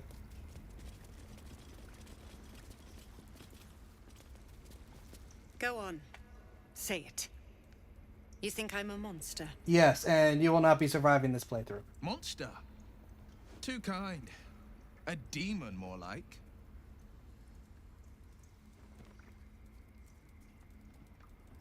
Only a monster would threaten a child. Yes, you would say so. I know your kind. You see only villains and victims. A viper bears her fangs defending her brood. I call her mother. You call her monster. No matter. I took back the idol of Sylvanas, and the rite is resumed. We will seal the grove, free from harm, free of intruders. It must be born of powerful magic. The Rite of Thorns. It is the Tree Father's gift that none come to harm. When we speak the final prayer, the great vine will sprout forth. The grove will be cloaked in bramble and thorn. No one enters, no one leaves. Sanctuary. None of this can happen while Outlanders infect us. Sylvanas demands that we choke them out. They came on Zevlor's behalf. His people could perish if he forced them out. And mine perish if he stays. You showed great mettle at the gate. The mettle of a skilled sword for hire. I want you to provide your services to Zevlor. Offer to guide the Outlanders out of the grove.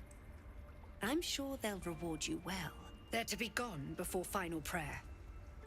If they are not, the Viper must strike. For those of you who don't know, note that she says Zevlor will reward you. It doesn't matter what you do, she does not pay you. Ever. You will do more than speak. This tale ends but one way. With the Outlander rot cleansed, and the grove forever shrouded. Take her side, she doesn't pay you.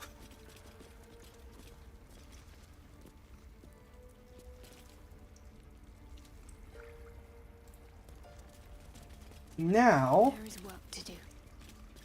Onward then.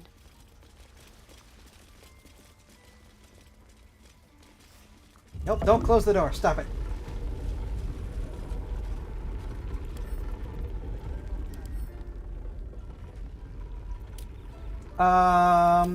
Now it has HP down, but I believe I'm gonna save real quick to make sure I'm not wrong.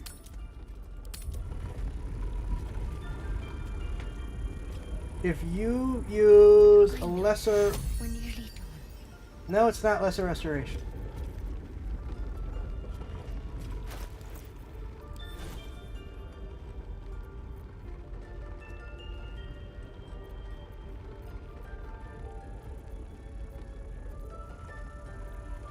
I really should actually check over these again. Is it just the regular heal? It might just be the regular heal. I thought it was lesser restoration.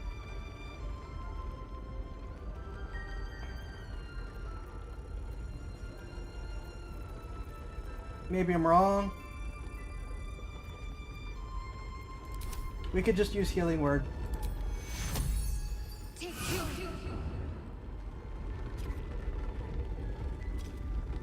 Oh wait, now it's exhausted, so... Nope.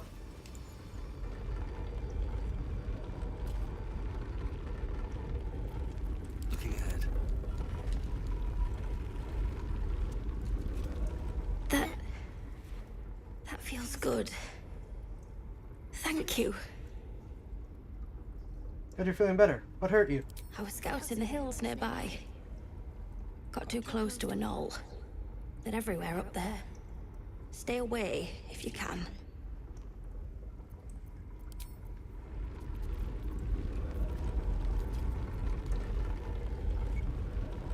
Heard about your antics at the gate? You look well for someone that took on a troop of goblins. There's something I can do for you? You know anything about mind flayers? Why are you asking? I have a tadpole in my head. A tadpole? A mind flayer tadpole? I know the kinds are there. That's Wasn't a frog. a serious condition. Come, follow me. I might be able to help. We need to be quick. This way. What is making that?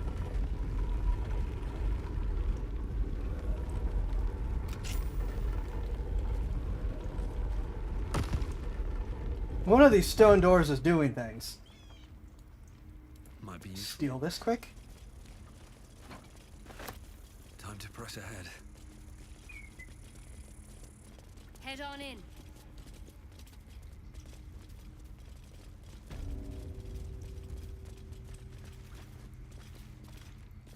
This one had the same problem as you. Attacked us in the woods together with some goblins. Tadpole crawled out of his head soon after. Everyone being captured by mind flayers these days didn't think it was a common experience.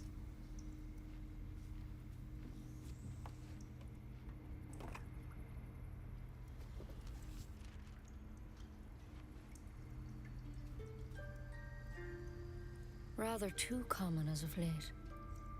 At least that's what Master Halsin suspected. A pity you got me instead of him. He understands these things, studied them. Still, we have options. You don't have to be here for this. No, I'll stay. I'd rather know exactly what you're up to. All right. Let's see what we can do. I kind of like how Shadowheart in that getup looks like she's at a Lord of the Rings. How's the plant? Will it help? She shifts uneasily, hesitating. Something's off. It might. But first things first. Tell me about your symptoms. Have you noticed anything strange happening? Mike, what aren't you telling me? I'm telling you everything you need to know. Believe me on that. I want to help you, but I can't unless you work with me. So, has anything unusual happened to you?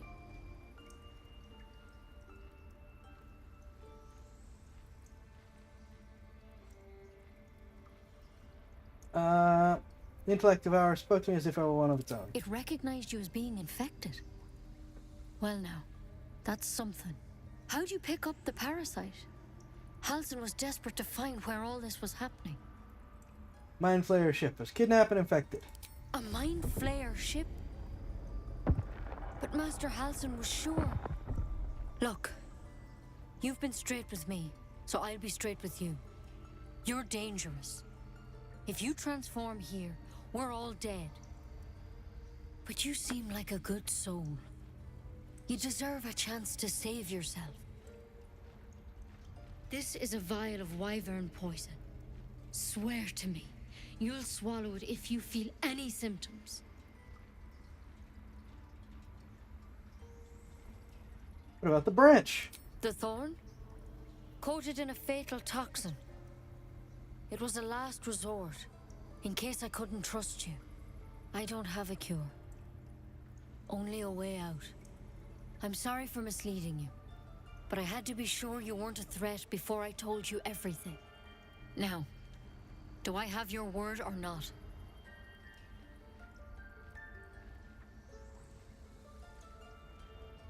I swear. I hope it doesn't come to that, but thank you. Here. You know, I've spent my life treating folk and never once saw a Mind Flayer infection. Then suddenly, there's dozens of you. Maybe more. Master Halsin and I were tracking them, studying them, trying to figure out what the hells was going on. Because you should all be changing. There should be a small army of Mind Flayers out there. But you're not. Weird powers aside, you seem perfectly normal.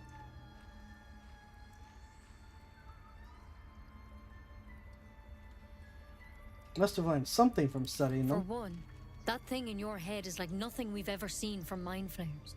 It's one of their worms for sure. But this one gives you powers. Telepathic connections. And it doesn't turn you into one of them. Not yet, anyhow. Said you were tracking other victims. Did they change? Hard to say. But there's a lot we don't know. Infected, folks like you, have been converging on an old temple of Selûne. And I've no idea why. When Master Halsin heard the adventurers were heading that way, he saw a chance to get answers. Joined on the spot. Whatever he found there, he didn't make it back.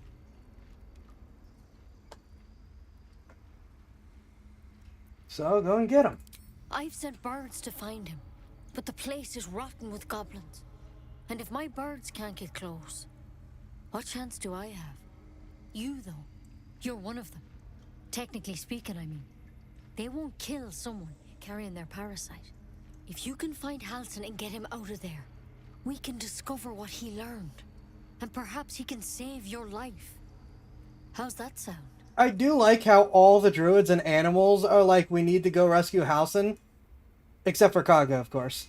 And yet they're all like, yeah, but we can't do it. Making a lot of assumptions, it could kill me. The way I see it, you have two options. Halsin, or that wyvern poison. I don't envy your choice. Truly. But this is the hand fate's dealt you. You sure he can cure me? I can't make any promises. This is like nothing we've seen before. But I know this for sure. Master Halsin is the only one close to understanding these things. He's your best bet to survive. Good timing. Otherwise, that vial's your only option. I put that there because that way when the cards appear, that, you know, they're front and center and easy to spot. I gotta figure out if there's a better way to do that. Thank you. It would mean everything to the Grove. To me. I wish I could tell you more. But only those adventurers know what happened out there. All I can say for sure is they all went to the old temple of Selûne. And Master Halsin didn't make it back. Good luck out there.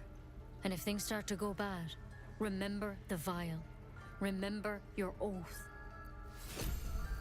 Immediately chucks a toxin at the first enemy I see. Wyvern poison. Never tried it, and I hope to keep it that way. Better a quick draft than Ceramorphosis, nonetheless. Better than Steal this becoming quick. a mind flayer. Keep it, in case things start to go very wrong. And steal this quick.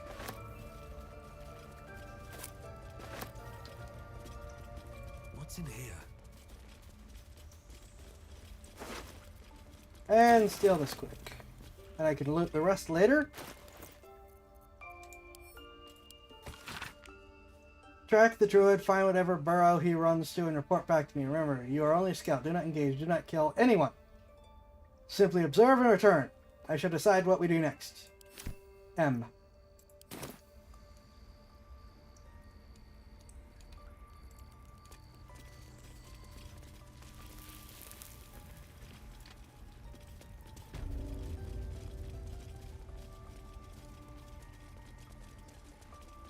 Now, before we go, we're gonna watch Astarion probably make an idiot of himself again. Keep a blade close. Over there.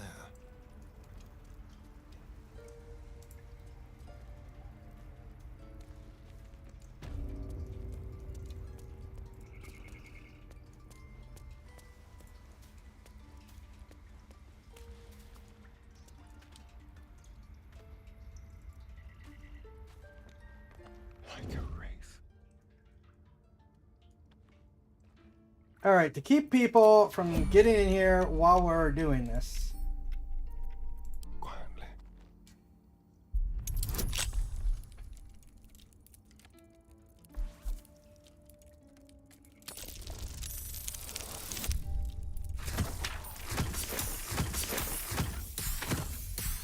It seriously requires having all these bonuses for him to get anything done.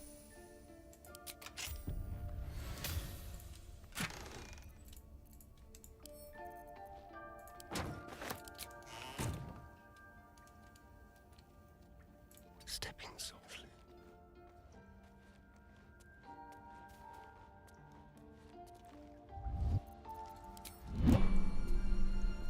Go.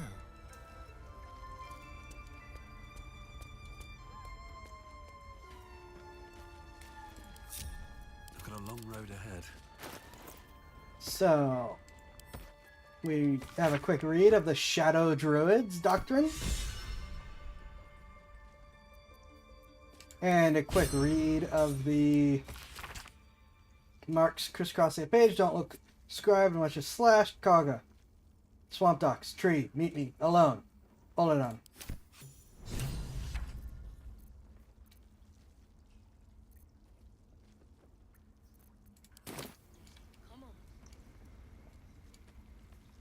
Breathe deep and move. Here goes nothing. That's growing on me. Also, after the rant at the beginning of the stream, I'm sitting here going, since I'm in line for model-related things, maybe I should talk to Lar about more draconic model-related things. What's up for discussion? You ever scare me like that again, and I'll feed you to a knoll. Mom, I'm fine. Stop it. Our little Hellion told us what happened. Thank you. Don't know what we'd do without her.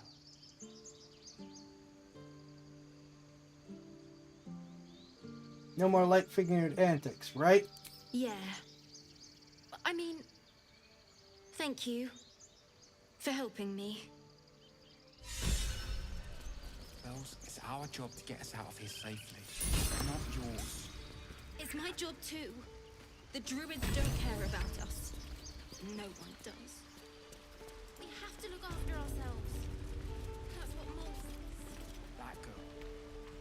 I don't care what Mole says. Stupid. I'm gonna pester these guys next time.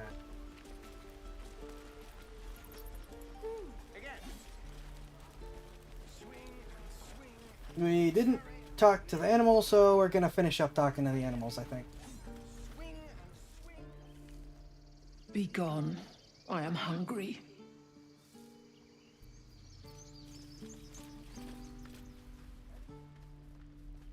Another one. What are you under there then? Ant? Or rocks?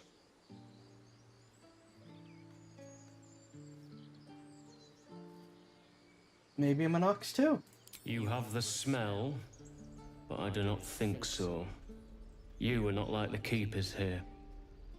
They become birds, to hunt on the wing. Bears to tear flesh with teeth. But for me, only oxen, only same old hay. And I cannot even eat it, because the horned ones hide their shiny bits inside. Shiny bits? Hiding things. Thinking they're clever. Not clever. Sometimes I eat the shiny bits, and they have to go looking for them on the other end.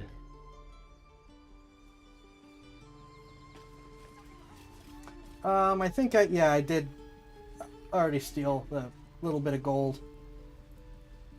Ah, you're addressing me, a humble ox. How quaint. Arcana. Thank you.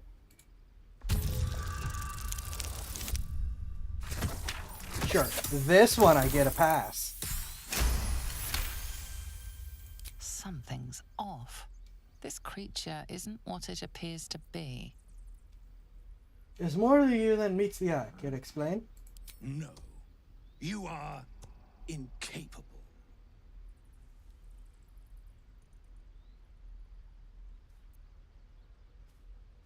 Come on, old chap. I'm a devil for gossip. It's also the highest one I have, so.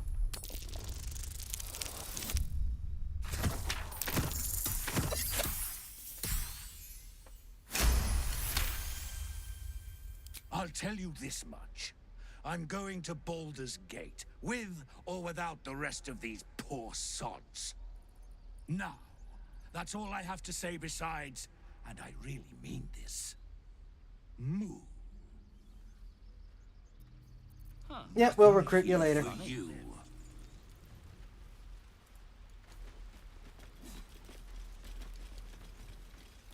Right, we can quickly do one more thing. And again, and swing and swing By Mordai's eyes, another one. My friend's blood not enough. Come to rip me open too. In Kresh Kalir, a formal greeting begins with a bow. Is this monster with you? Show some sympathy, Lae'zel. He's terrified. Has the tadpole ravaged your senses? Sympathy will not lead us to purity. It may, in fact, get answers better. Kichoki, fine. I won't let her hurt you. Thanks. What do you want from me? You see the Githyanki. On the road to Baldur's Gate, near the mountain pass.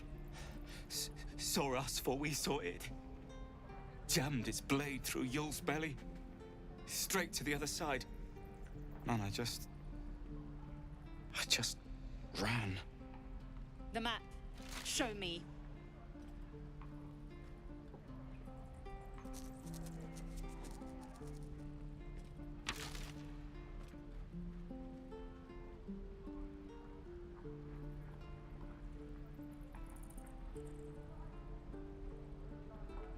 Apologies for my companion. No hard feelings. Like, I could just charge around through some of this, but... Story! Gods, deliver me. The last time a subordinate questioned my judgment, I ate tongue stew that very night. I don't remember I it being warned your you, didn't subordinate. You ought to reconsider keeping her around before she causes real trouble.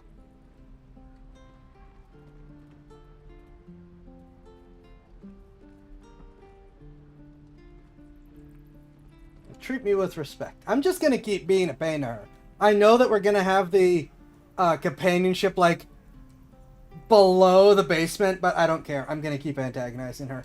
Kenyak, your tantrum proves you no wiser than a hatchling. Excuse you. Tiefling was clear. If there are a Githyanki west of here, that must be our objective. Purification cannot wait. We are tieflings with an F. I am unfamiliar with the, well, I shall not say culture. Custom, perhaps. You will educate me on matters of this Fey run. No, it's Faerun. The Kresh holds the Zaithisk. It will cleanse us of the parasite. By covenant, I can say no more.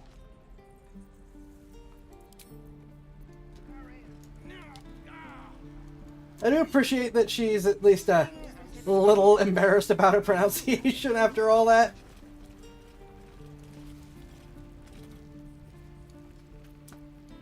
Mostly just because she's so arrogant. And then getting kind of poked back, but yeah. That's gonna be it for tonight. Hope you all have enjoyed. Hope you've all had a good time. I hope you all have a great weekend. Be safe, enjoy yourself. Don't get into trouble. You know who you are. And I will see you in the next stream. Have a good one all.